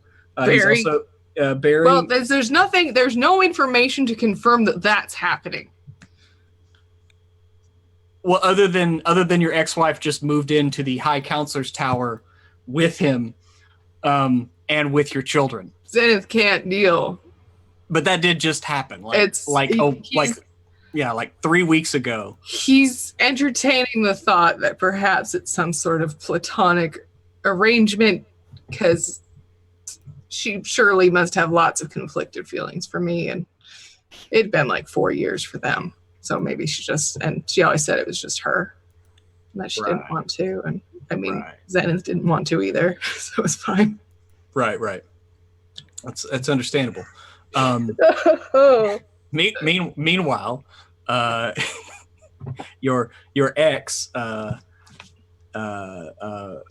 your ex, Ruthie, Barry and Ruthie. mm-hmm. Or Ruth, Ruth. I only call her Ruth when I'm mad at her. But she told you, she knew you'd be upset. It's further away from where you live, further away from the dance hall, which is good in her mind. Like she was one of the ones that doesn't like the regulators. She married into the family reluctantly, Yeah. but We were allies. yeah, Good. but you're the regulators. You're the ones that it has a prodigious death rate. And so I always told her I was there to try to regulate the regulators. I mean, somebody has to regulate the regulators. Somebody has to. And that's probably why you got fired. Damn it, Zenith. Sorry. I've been working on voices all day, so whatever comes out, comes out. So I apologize. I like that one. It's good. I can't wait to. I've been working on a Dorothy for you, Grant. Oh no. There's a very particular joke structure that Golden Girls used to maximize B. Arthur's dry sarcasm that I hope to emulate, but we'll see. Because it requires a great understanding of pop culture references and mundane facts known about an area. Oh my goodness, you dove deep. You know how I Arthur. Goldblum. I do. So anyway, so you're headed towards the High Counselor's Tower then. Yes. Okay. Yes. And what is your preferred mode of travel between Zip the towers? line. Yeah, you rock the zip lines. Most people do that. They don't want to worry about the gliders or anything else. No. So yeah, all the towers are connected via these zip lines. It's from where you are. Yeah, it's a bit of a hike. You actually have to pop over to the merchant tower and then head to it. Mhm. But you managed to pop a couple zip lines. One of them was actually broken. Luckily, nobody was on it when it happened because of the quake. And so you actually have to take another zip line, which is going to delay you just a bit in order to get there. But you managed to get to the counselor's tower. Okay. And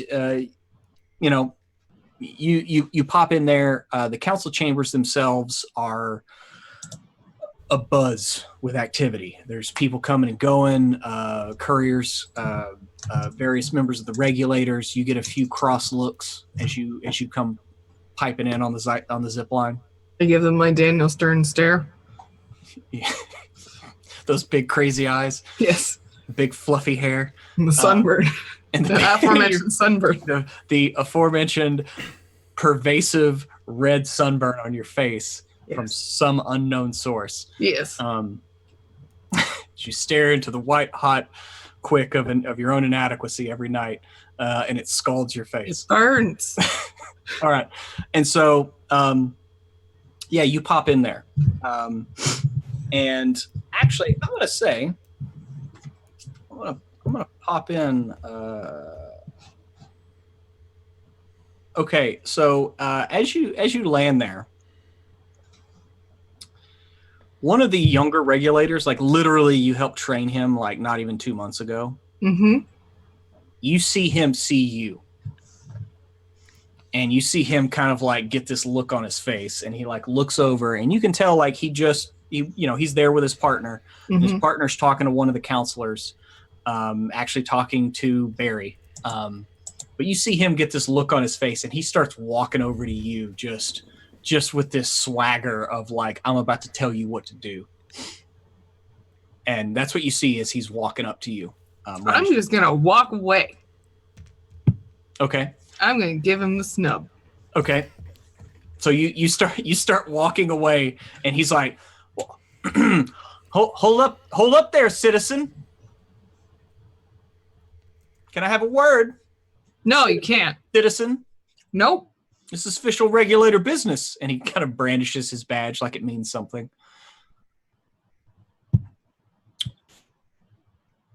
I'm going to need to have a word. Stevie? Really?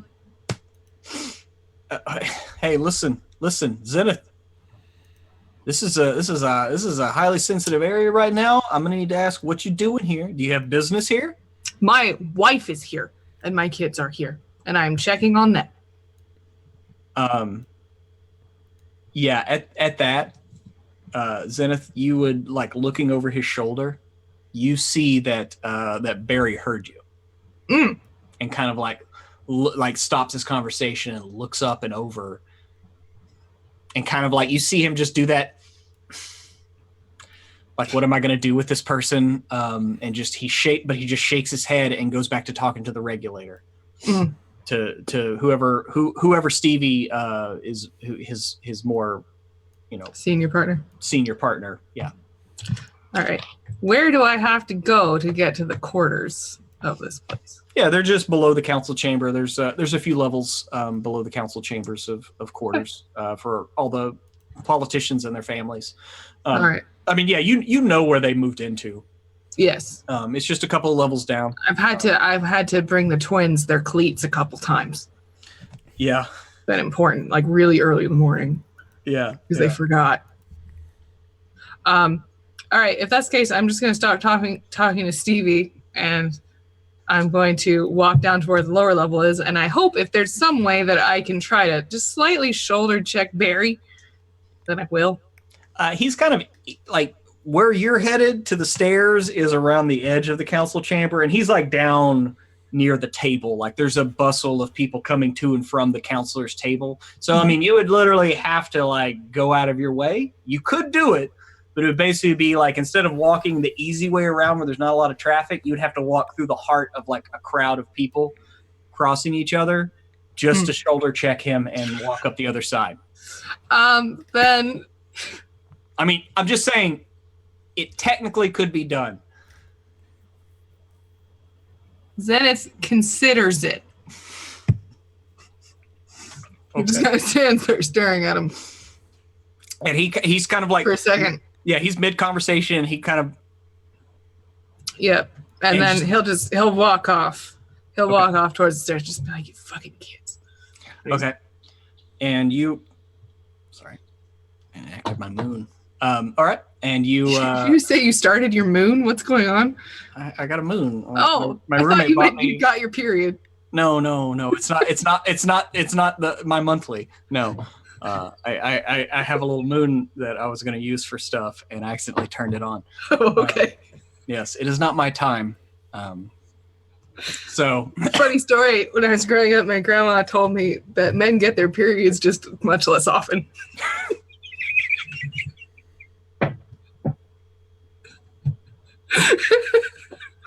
Only when they're punched in the kidney. Sorry, that's just...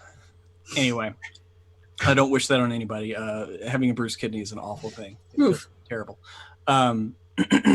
Okay, so you managed to you shed Stevie. Once you're just like kind of ignoring him, like I mean, literally, there's nothing he can do. You're not breaking the law, so you can tell he just wanted to swing his muscle around. And you ignore him and take the stairs down, and there's a few people moving to and fro here in the residential area, but I am going to I'm going to spend the round that it takes me to do that. I'm going to use my applied observation ability. Okay. To sort of assess the I'm going to assess Barry. You're going to assess Barry? Okay. Assess Barry and just sort of try to eavesdrop a little bit, maybe, as I'm going. As you're kind of walking around the rim of the council chamber? Yes. Because, I mean, nobody's talking quietly here, and it's meant for acoustics, so people talking at the bottom can be heard at the top. Mm-hmm. It's just there's a lot of talk, so I will say that in order to do this, you will need to spend a level of effort. Okay. Using this power or using this ability. Yes. Okay. In order to kind of cut through the noise. Okay. I mean, you don't need a roll. I'm just saying you need to spend a level. I'm trained in perception. I decided to take perception instead. Oh, okay. So that's even better. Okay. Yes. Yeah. So if you just, like I said, if you just spend a level of effort, you don't even need to roll for it. Okay. And otherwise, you would just need to roll and get a 3 or better. Okay. Because like I said, there's just like literally like 12 conversations going on at the same time, at the same volume. So, I want to hear. It's easy for me to hear his shitty voice and the shitty things he says. Okay. Yeah, and so you kind of hear him like, oh okay, so but all the structural integrities of all the towers is intact, yes, and the regulators talking to, as far as I know right now, yes. And are we sure this has nothing to do with the thing the thing you found? Well, we shouldn't really discuss that in open chamber, sir. But right now, we don't believe it has any it's just mere coincidence. To that Zenith will just he'll just say to himself, "Of course it's related," and then go downstairs. And you see the regular, like, you know him, he's been around for a while, and he just kind of shakes his head a bit, because he knows that you can be a bit obsessive about things, and well, sometimes you're right, Passionate person. sometimes you're wrong, and when a passionate person is wrong, it's very annoying. So true. Yes, So fucking true. half of my life. Only half. Lucky you. Well, I'm just saying, I'm not wrong all the time. So. Oh, not you. You're right most of the time, through it. Kind of. But yes. Yeah, you know this regulator. His name is Niho, Niho. Mm-hmm. And you know him to be a very pragmatic. He's very level-headed.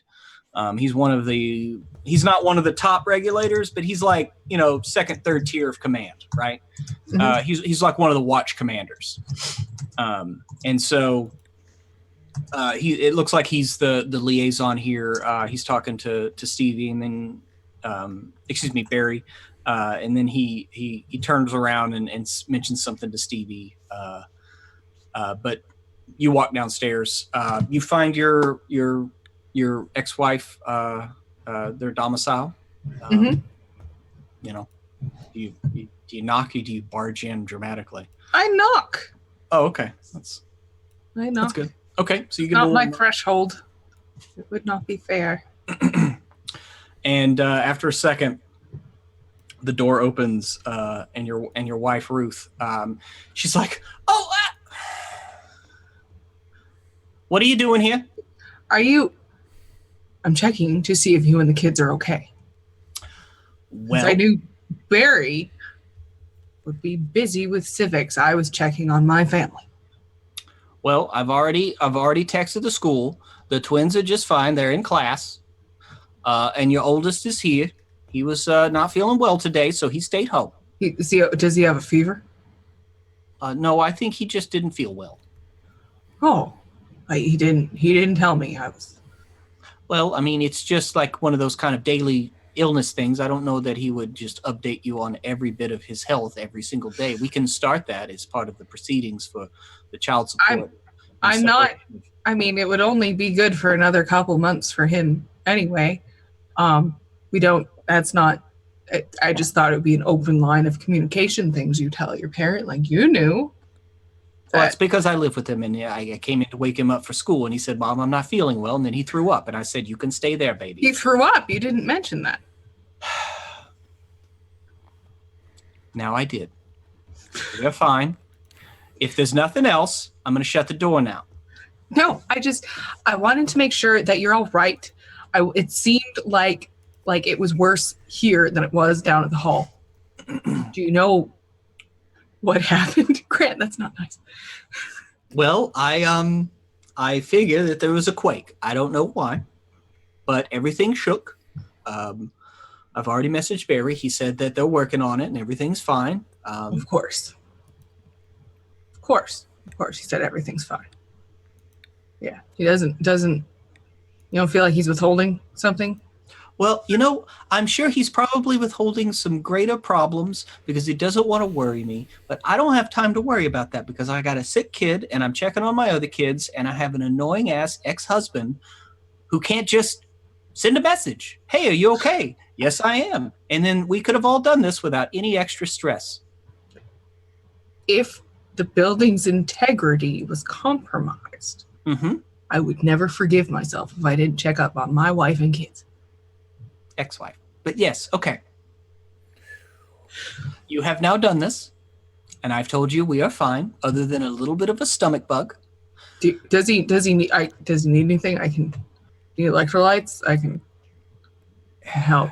The doctor has already been by. He just has. He needed a doctor. Yes, because I'm a good mother, and my soon-to-be husband is a member of the High Council, and so that offers us certain benefits that everyone else doesn't really have access to. So yes, I for once indulged because I was able to. And when my kid was sick, I was able to call a doctor and afford it because it was part of the service of my soon-to-be husband's job. You getting benefits for? I've lived with you for 2 weeks, Barry. We've been living together for quite a while. You know this. Still, that's. And yes, when were you there gonna? There are many benefits. Oh, Ruthie got her group back. She just kind of stares at you like. When were you going to? It's not. You can't do that. Don't you think that you're rushing things a little bit? I mean, we've barely even had like the first mediation. The first one.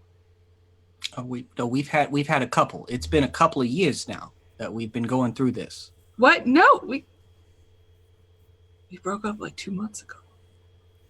No, I'm saying you know what I'm talking about. We've been going through this for a couple of years now. I kicked you out a couple of months ago. Then you got fired. That's. I mean, that's so that is you on a downward trajectory. Adjudicating that.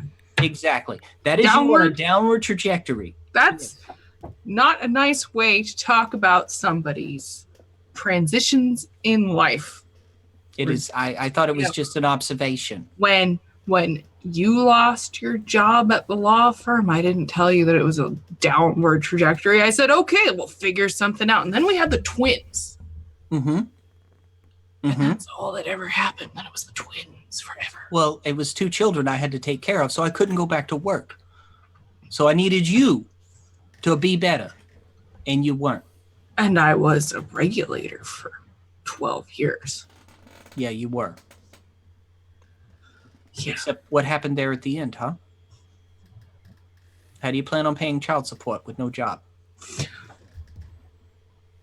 Ruth, I never wanted you to be a regulator. You know it would always bother me. You're going out there, you could fall any time, and never know what happens, never get to say goodbye to you. I had to live with that every day, okay? And I was done with it. And I was done with you. And I'm sorry, I held in as long as I could. But you're a trying person to live with. And I tried to be nice, but now you're forcing me to be mean. And you know I don't like to be mean.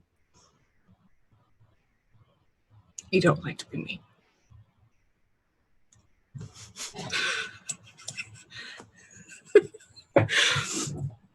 It's true. You don't. I have a lot of things I could say, but Judy told me I should just put it in my journal, so that's what I'm going to do. Well, that's good. Is that Yes. now? Is that your court-appointed therapy? It's not. I picked her out. I made inquiries. Specifically, I did the work. I found her. Well, that's good. I'm glad that you're trying to make better your well-being, and I hope that you find a better place. But I want you to understand, Zen, this was a long time coming. And I'm doing what I can for the kids. Are you doing? Is that what you call Barry? Then. Is that Barry? And she just kind of like opens the door to her, compared to what y'all lived in, opulent apartment. Like it's probably 3 times the size of the house or the area that y'all lived in. And she just kind of like does this and just presents it. She's like, yeah, I think I'm doing okay. Ruth, we used to live in like a 1-room apartment. You said this is all I'm going to ever need. Well, it's best to manage your expectations in the moment. Oh, God. Pruitt, you're just too good at being an asshole. You're hurting my feelings in real life. I'm sorry. I literally put myself, okay, this would be an antagonistic relationship. All right. Yeah. Then, you know I love you, Emma. I know, I love you too. And she just Zenith kind of is gonna sit there, he's gonna nod, and he's gonna take some more corn out of his pocket. He's gonna feed Lilsey. and she just like, ugh. and like physically holds in just like revulsion. And that is another thing. That the day you brought that home, oh my God, I had all the kids tested. I'm sorry, that's just gross. Never even tried to understand Little Z. Not once. Not you, not the twins. They're nice creatures. They don't carry any diseases. I'm totally fine. Well, they may not carry diseases, but I'm not sure about the latter half of that statement. That's not for you to judge. I've been doing all right. All things considered. Listen, honey. Honey me. Oh, The twins are about to come home from school. I got to get ready. I got to make sure that the oldest is doing okay back here. If there's nothing else, please, I wish you all the best, but be safe out there. I just don't have time to sit at the door and argue. I didn't think this was an argument, but okay, just one thing he's going to pull out of his pocket, and he's going to give her 3 shins. Okay. And just be like, is one for each of the kids. It's their allowance. I've missed a couple weeks. I'll make it up to them. All right. And she kind of takes them and puts them in a pocket where they clang into a pouch of a lot more shins. Yeah. Yeah. But that's for them. I just want them to know that's for them. And I just, whatever happens, Ruthie, I want you to know that I care about it. I care about the kids. I'm doing my best. I know you are. I know you do. And I know you are. Next time you can just shoot us a message. I'll get back to you, I promise. Okay. Clunk, and the door shuts. Street ref. Dang, that was cold as he slurps a Slurpee. Man, I think Dennis needs some aloe after that. Jesus. Yeah. So now we see the relationship between Zenith and Ruth. I'm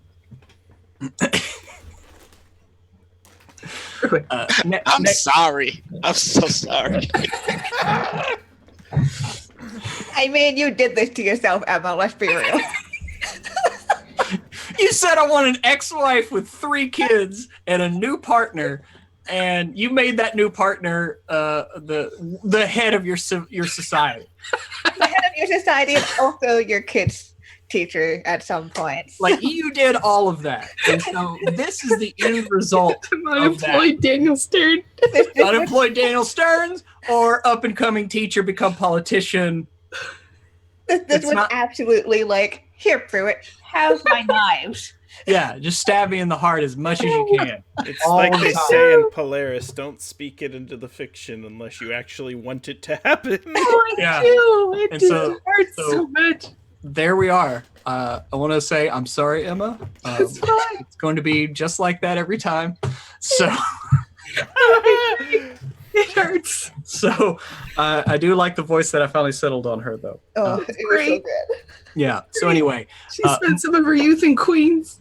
she did, didn't she? There's been a lot of New York accents. I don't know what it is. Like, I've done a lot of. It's like New York, you know. It's like, hey, fuck it. Forget about it. He keeps Boyd's. So All right. So dirty, filthy Boyd's.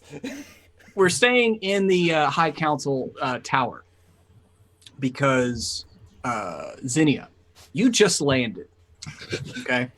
And as you're kind of sitting there, and Miss Leah, the merchant high counselor that owes you a favor, and you have a delivery for her, she's kind of giving you the just wait a minute.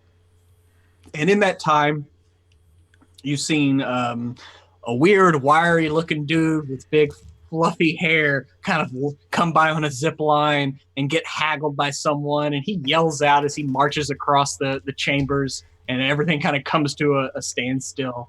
And then he kind of goes down. That guy kind of goes downstairs, and you're like, yeah, I think that guy was a regulator maybe at one point. I'm not sure. There's been rumors flying around.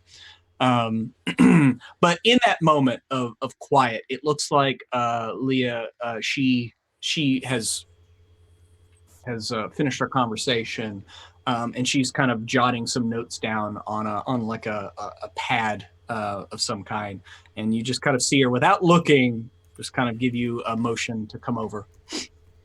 Yeah, jaunt over. Okay. Give me like Yeah. a little smile to anybody who I pass. Just... Yeah, I mean, you're one of those people that you have such a kind of open job that you have interacted with a lot of residents of Otto. So it's one of those things where, like, depending on how well you want your memory to be, like, a lot of people know you, and whether or not you remember them all, you're one of those people that's just like, oh, hey, it's you know. Yeah, it's probably one of those like, I know you, like, Hey, you, what's up? yeah, I delivered a don't know your package. name, but hey. Yeah, hey. Yeah, but you know, you see a lot of people that just kind of looks of recognition of, you know, I would say you're probably very competent at your job, so you know all the packages get delivered, and you know you're just that person they can call in a pinch. You maybe you're a little more expensive than other courier services, but you can get there at any time. You don't have to wait for the winds to come, and that's the big thing for a lot of places. So you're kind of moving through, and you're doing your, hey, what's up, how's it going, hey, it's a new party, what are you doing, that's a great look, you know, that whole thing. Yeah.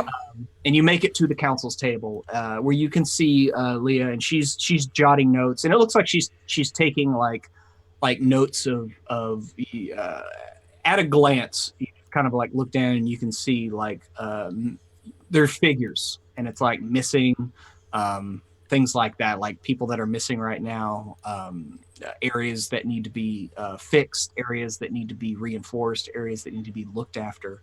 It looks like she's doing kind of like damage control, things like that, as far as her part here in this crisis management. And you know, you come over and she's just kind of like, she literally like doesn't look at you, and she just kind of points at the table, and you can tell she's doing that. I'm trying to appear busier than I really am, so I don't have to really talk to you, kind of thing. She's trying to give you the brush off a bit. And she just kind of like taps the table, and she's like, you can leave it there. You don't want me to take it back? It seemed like your assistant really wanted me to like take it back over.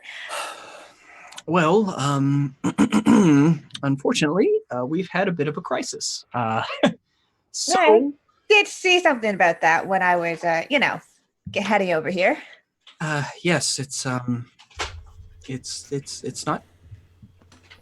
the best of times here. I certainly would have wanted a little bit more time on the job before dealing with something of this magnitude, but just like in the textiles industry, there are crises you have to avert and deal with, and so I'm just merely trying to keep busy. And at this point, you can tell like she's a little out of her depth, and she's trying to keep her head above water. Yeah, I mean, it's one way to learn the job, to get thrown into the deep end. Well, I think we all know what happens to most that get thrown into the deep end around here. That's a metaphor. Exactly. But I appreciate your kind words. I will, if you would like, if there was a return part of this job, if you would like to go back, tell my assistant that I will get these forms to her as soon as I can. But there is a bit of a trouble that needs to be sorted out here. As we are getting numbers in, and those that are missing that were unfortunately tossed in the quaking. All right. Well, your assistant seems like really hung up on like the number situation, like time and stuff. So I'll give the vagues, but might be a little about it. And if you need any help looking for people, I and kind of like looks around and kind of waves. I think probably catches his eyes with somebody else and like waves at them. Mm-hmm. Well, I know there will be a call later. Just as soon as we get enough figures, we are going to be sending out some search parties. Hopefully, those that were tossed over had some form of emergency measure, whether it's glider, a parachute, or something. I'm hoping they were able to make it to a wall I mean, we all go through the training. We know what to do. But with your abilities, I know that they will be calling on any civilians with any mode of self modulation or mode of travel, because there will be some parties that go out for searching. But I would just say wait for the broad announcements for that. They will be coming soon. But other than that, please, if you notice any areas of the structure that are weak, please report those if they're not already being seen to. And if you know of anyone that is missing, please report them as soon as possible. But I appreciate you bringing this. Yeah, I think Jenny just kind of gives like a wide smile. Mm-hmm. Like like not holding the favor over Leah, not that type of person. Yeah, and But, you like, could. Yeah, I think they're aware. No, and you can tell she does not like being in the position of owing anyone anything. You can tell mostly from her business acumen and mindset. But now she's a politician, and you can tell, like, when you kind of do that, like you see a little sweat kind of beat up on her brow and maybe the top of her lip, and she's like, yes, I will. We'll be looking forward to any assistance that you can offer, and I hope to offer any assistance that I might be able to anytime you need it. Of course.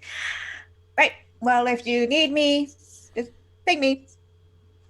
Well, we'll do. And she's just kind of like, she kind of goes back and does a bit of a face palm, and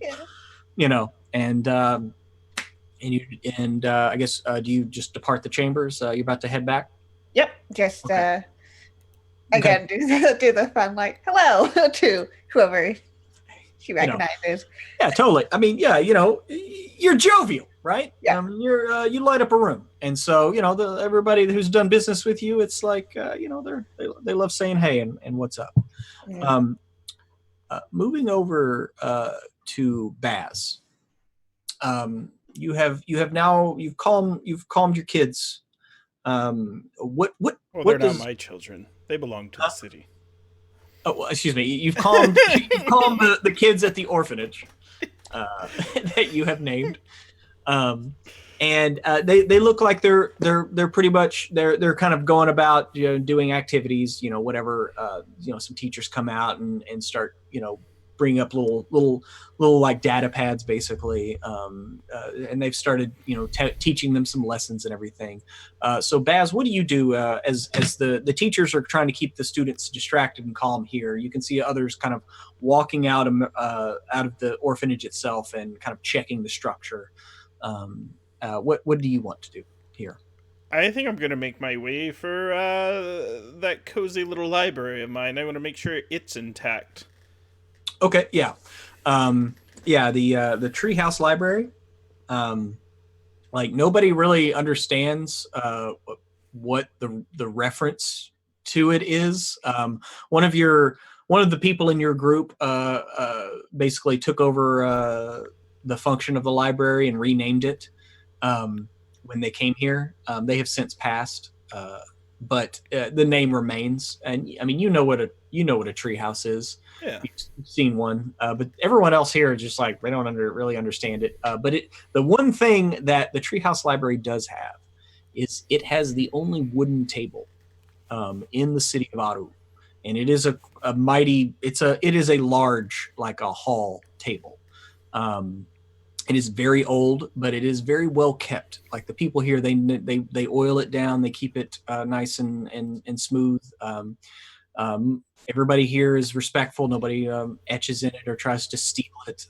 Some people just come just to see the table because they're just like, what is this wood? Most people have seen chips of wood like an inch or two in length, like splinters, or just a figure carved out of wood. But to see a table that's like 10 feet long and, like 5 feet wide, it's a whole other thing.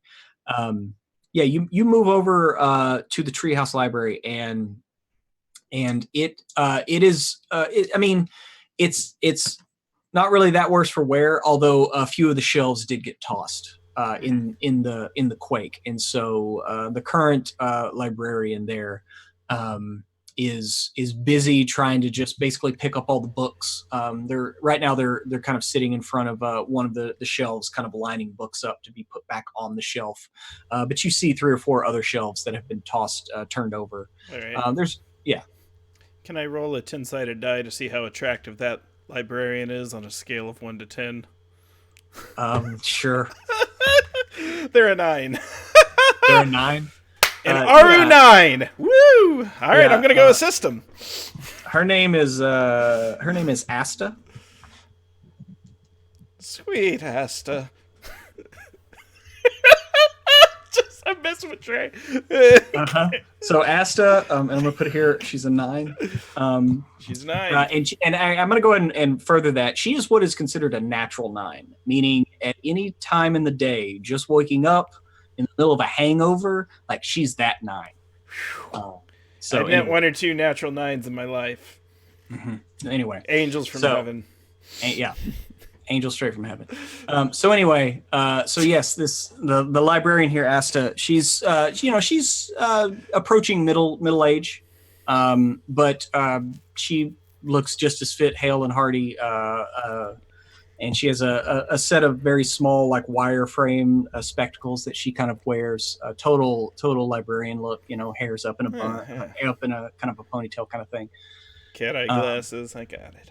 Mm-hmm. And and she's just busy, just sorting books on the floor and putting them back on the shelf as you come into the library. Dear sweet hostage, you need a hand collecting. I'm familiar with many organization old techniques of medias. Well, I certainly. So reach out a hand, accidentally brushing her hand as I help pick up a book. Yeah. Oh well. I always ask. And she's kind of gets a little flustered at that and readjusts her spectacles. Yes, any assistance that you can render. I know you're quite experienced in libraries such as these. Yes, I would appreciate that very much. Thank you, boss. Oh. And she looks like she's trying to maintain her composure. All right, yeah, and I will assist. And as I'm picking up the books, do any of them strike my eye? Anything out of the ordinary here? This is one of those weird, like, Monty Cook things where it's almost like I'm asking for an intrusion because it's kind of like, are any of these a tome of any sort that she was trying to get to? That nope, cult section fell. Hang on. Yes, let me pull an intrusion. I'm gonna get in trouble. Social intrusion. Ooh. Yes. Sure enough, you're helping Asta put books back on the shelf, and that is when her husband busts into the library from upstairs. Because I got the intrusion I got is someone else arrives on the scene and forbids the NPC from interacting, and he like comes in there and kind of opens the door and just you can tell he's not a reader. Okay, he's they've been married for a while. You've known Asta for a bit since she took over the library, and her husband is the definition of a deadbeat. For someone who works around a lot of books, it's amazing how little spine her husband actually has. Mm-hmm. And so he kind of busts down in there and he's like, "Hey, Asta, where's the and he's like mid question when he opens the door and sees y'all talking, and that's when he's like, where's maybe you could go find my my glider repair kit up there." Now he kind of makes eyes at you, yeah. Bass. Quick question. Mechanically, did this count as an intrusion with XP? Yes, it did. All right. So you get 1 XP, and you get to give 1 XP to one of the other people. Yeah, I'm going to pass it to Zinnia. and so Zinnia will get an XP, and then I'll take this, and then here's how I want to handle this. So, I have an ability called Demeanor of Command. People who see me know that they automatically understand that I'm someone accomplished, important, and have some sort of authority. And I'm going to attempt to use my Demeanor of Command to persuade him to persuade him to assist. Come on, lickety split. We got to get these books up. And I want to go for it. Okay. Okay. You can tell he's pretty hostile to you. Yeah. And I'm just so you know how deep I'm going. So one of my advancements I took was I increased my effort. I get a free level of effort when I use this ability, and so I'm going to spend 2 effort and my free one to raise it by 3. So if I got to roll, like, I'm good with this being hostile, and I'm good if this goes bad too, because I'm going to look pretty funny with no teeth in episode 2. Yeah. No, I would say this is challenging. So this is a level 5 task. You're trying to get this guy who is trying to tell his working woman what to do in his off time. Okay. And he's just kind of like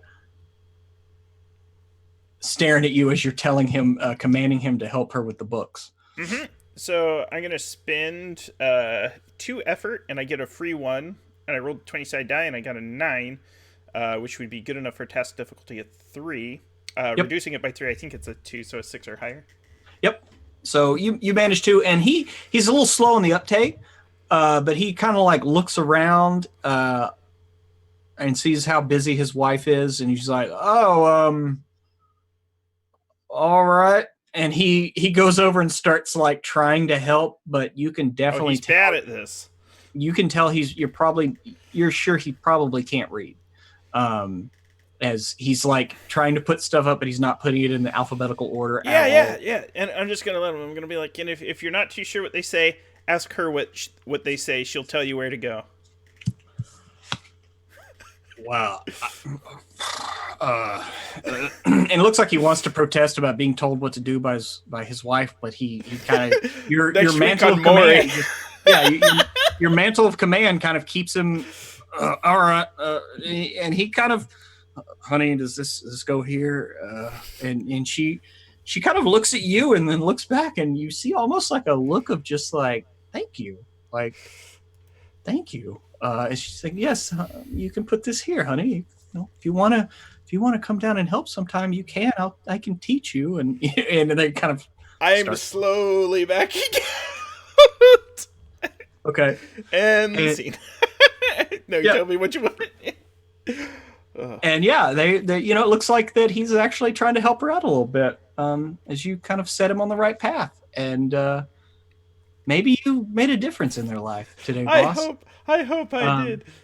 But as you walk outside, and everybody at this moment, I believe, should be at least heading outside. As Tae-woo, you're getting ready to depart there from the ghetto, and both Zenith and Zinnia are on the council tower, ready to head to your next place. And this is and the winds when they normally come, and it's right at the verge. There should be a wind any second here, and you can actually see a lot of people getting poised to kind of take off and catch that updraft. It's when people will travel with a lot more cargo and gear on them, so that it can carry them over. A lot happens. Business picks up. Every hour is rush hour. Every other hour is like rush hour. And so, as you can kind of feel the pressure change in your ears a bit as the wind is about to come, and you see people like jumping out and getting ready to take off. I'm going to need everybody to make a speed roll. This is it can be either balance or initiative if you're trained in initiative or balance. Either or. I'm trained in balance. and this is going to be a level 4 speed roll. As the wind. Sorry, go ahead. So if you want to level 4, so that's a 12 or above. If you want to use any effort or training, let me know. 18. Yes. So Tae-woo's good. 16. I got a 19. 16, 19. Zenith, you rolled a 1. 1. Perfect. So you're getting My ready. intrusion. You're getting ready to take off, as the wind should be coming, and just like everyone else, people begin to leap out into the vast expanse in order for the winds to take them. And for the first time in anyone's life or any recorded history, the wind blows down. There is a downdraft as air floods from above and down below, and people are ripped from their path and torn down into the fall. People, you hear the screams and the cries as some people manage to grab the edge of the ledge they just jumped off of. Others were not so lucky. In anyone's vantage point, you can see multiple persons being ripped down and taken down into the fall.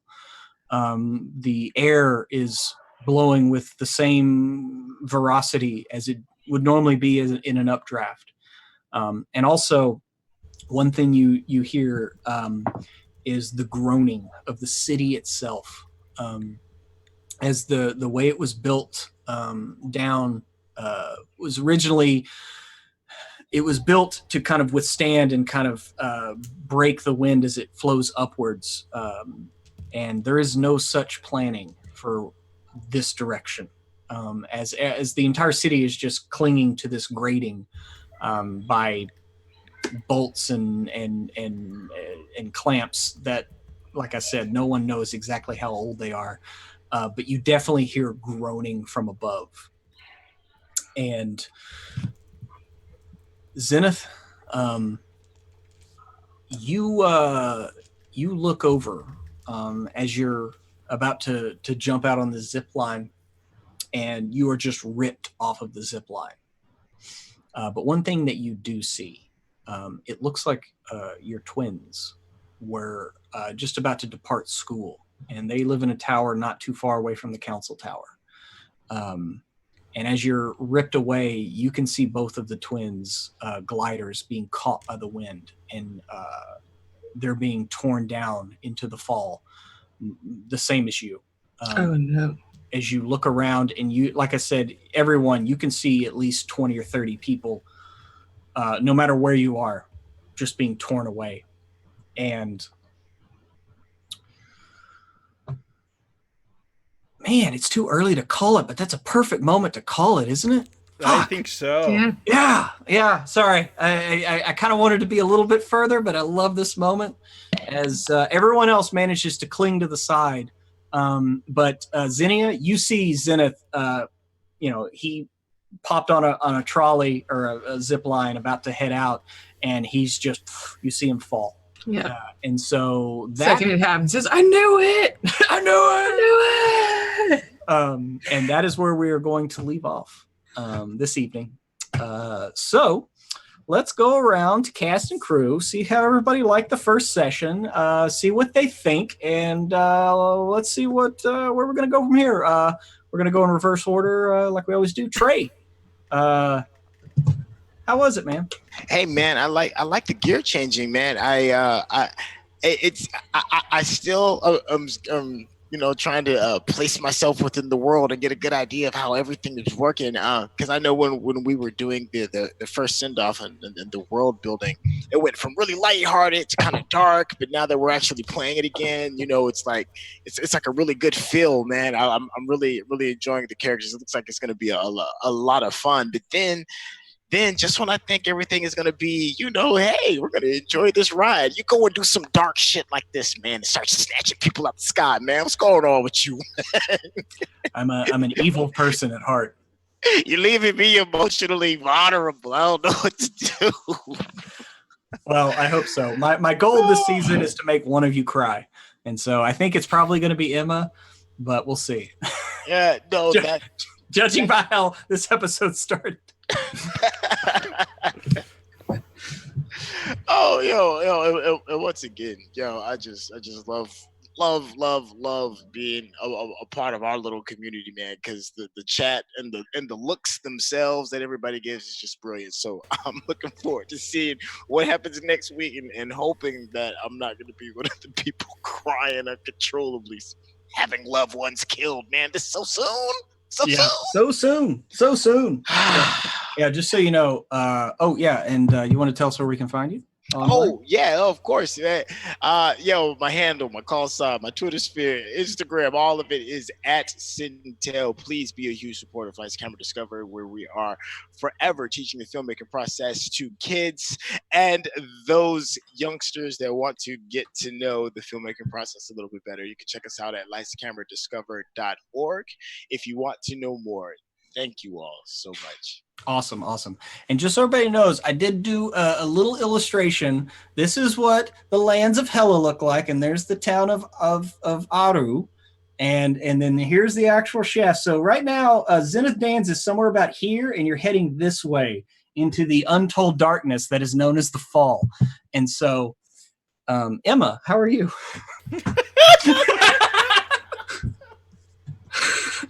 Doing great, Prue. I like this character. I had a good time playing him, and I look forward to playing a new character next time. You're fine. It's fine. We're all fine here. That's fine, because you already ripped my heart out earlier. I did. Really. Well, you give me a character that's your ex-wife. I'm going to be an ex-wife. I know. No, it was good. I hope I came off as sad. You will not make me cry, Pruitt. Mark my words. It's when one of your kids starts telling how they're disappointed. We've known each other a long time, Pruitt. It takes a lot to make me cry. Titanic came out when I was 13. I saw it 5 times and I didn't cry at all. Not once. I've cried every time during Endgame. So I just... Yeah? Yeah, like multiple times. Cry. Like multiple times. Well, you know me. I love the MCU. I saw it with you once and I saw you cry. Yeah, I was crying. I cried quite a bit in that movie. Yeah. Anyway. It's fine. It's okay to cry. I'm just not going to in this game. Well, I mean, that's it. You literally issued me a direct challenge just now. I'd like to see you try. You did say that. So. Just said that. All right. Please don't kill my kids.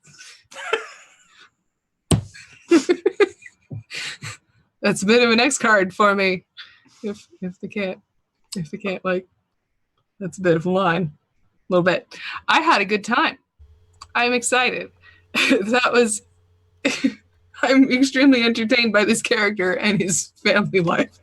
And I'm looking forward to seeing how that will work with everybody else. And I look forward to seeing us all get together, hopefully at the bottom of whatever this hellish tunnel is.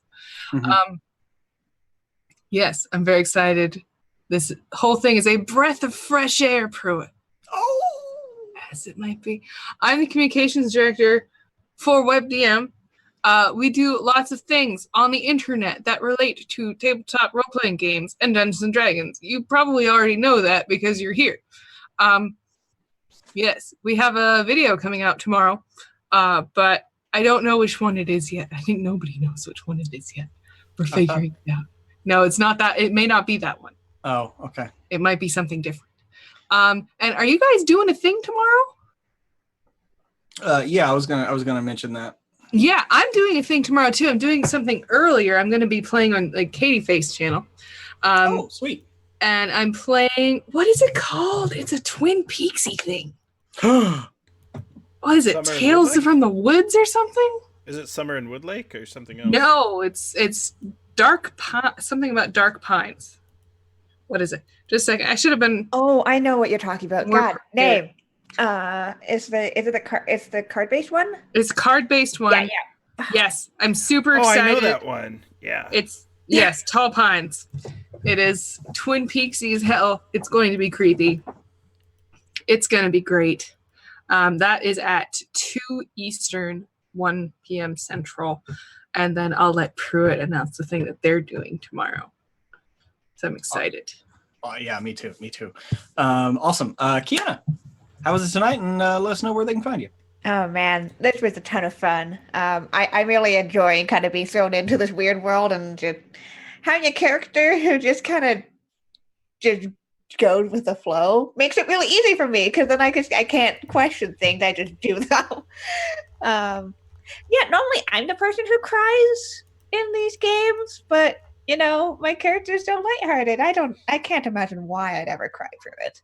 I'll find a reason. I think I gave you like one big knife.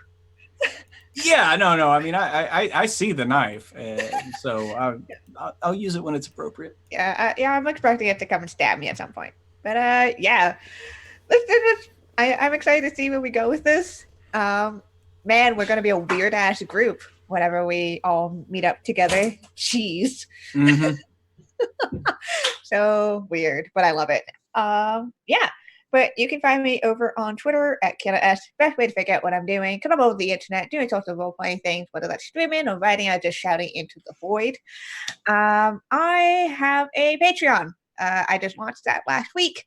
So if you like the stuff that I do, it's a great way to support me. I've got a bunch of tiers there where you can get some stuff about blog posts or works in progresses. I even have like a consulting tier if you ever want to have me consult on a thing that you have going on. So come and hang out with me over there, and we'll see you next week. Awesome. And Grant. Hey everybody, my name's Grant Ellis. I'm an independent content creator for tabletop role-playing games. I absolutely love this session. I fixed a marriage, Pruitt. I instilled confidence in a young woman. And I'm full of shenanigans. I did it all in a pair of parachute pants. Mm-hmm. In a high-collared corset. If you're interested in what I'm doing, you can follow me on Twitter at WisePapaGrant. I'm a designer for a plethora of different companies. I've contributed to Monty Cook Games, which design Numenera, Invisible Sun, and other games like that. They have a new book coming out called The Essence of Invisible Sun that I've been contributing author on. There's a lot of products that I've produced with 2C Gaming that are coming out within the next 2 months. The TPK Bestiary, TPK Handbook Volume 2, etc. I designed a game called Unrestful Hearts, which is free to play. Anyone can check it out. Hit me up on Twitter. I'll send you a copy. I have a Patreon that I use to pay all the cast members of my live plays. The next show that I'm producing begins in July, and we will use July and August as Patreon to pay the cast members. I'm not a cast member of that show, but the cast will have familiar faces. It'll have Jim Davis, Jordan Shively, the Dread Singles account from Twitter, Sharang Biswa, Yutsai Su, Mackenzie Diarmis, and Shauna Nakasone. So definitely support the Patreon so we can get them all paid. I do not receive a dime from that. It all goes to finance the production. And that'll begin first week of July when we'll be doing character creation. We've already commissioned a bunch of artwork, and everyone is hot to trot to get to play that game. I believe it's going to be called The Corvid's Kiss Under the Lamplight or something like that. Something like that. Gotta look it up on Twitter. They had me name the show spontaneously. But that's all for me. Awesome. And I'm Pruitt from WebDM, obviously. We'll have a show tomorrow, and then tomorrow, I believe, from 8 to midnight. Is that Central or Eastern? Anyway, it's on. It'll be on, I believe, Rudy Basso's channel. We are on our channel, I think. Oh, that's on our channel. Anyway, well, Rudy Basso is going to run the game, and we are going to play the new Alien RPG that just came out. And it's very exciting. It's going to be me, Jim Davis, Travis Bowles, the original Trinity of WebDM, and Lisa Chen. And we're going to run through the new Alien RPG. So I literally get to cram that tonight after I get done here and figure out which character I'm going to play and how to play this game. And so that'll be tomorrow on our channel. I believe it's 8 to midnight. I don't remember if that's Eastern or Central. Just keep a lookout. We'll be posting all the info for that. But please come back next week where we will continue with episode 2 of Breath of the Fall and just figure out if Baz has what it takes to save both Zenith and Zenith's marriage, since he does have marriage advice and parachute pants. Zenith could use both of those right about now. So check in next week. We'll see how that all shakes out. But until a marriage, huh? The parachute pants can save you right now from dying. Because you're Save my first marriage. Yeah. Oh. That's a whole nother story, though. And so, check that out. The art here is done by Alexa Bonner, a good friend. Their handles are in the chat there. So check her stuff out. She's got some great stuff. But yes, check out Tabletop Loot, our sponsor. And I hope to see you back next week. Until then, I hope everyone has a great week full of gaming, and may the dice ever roll in your favor.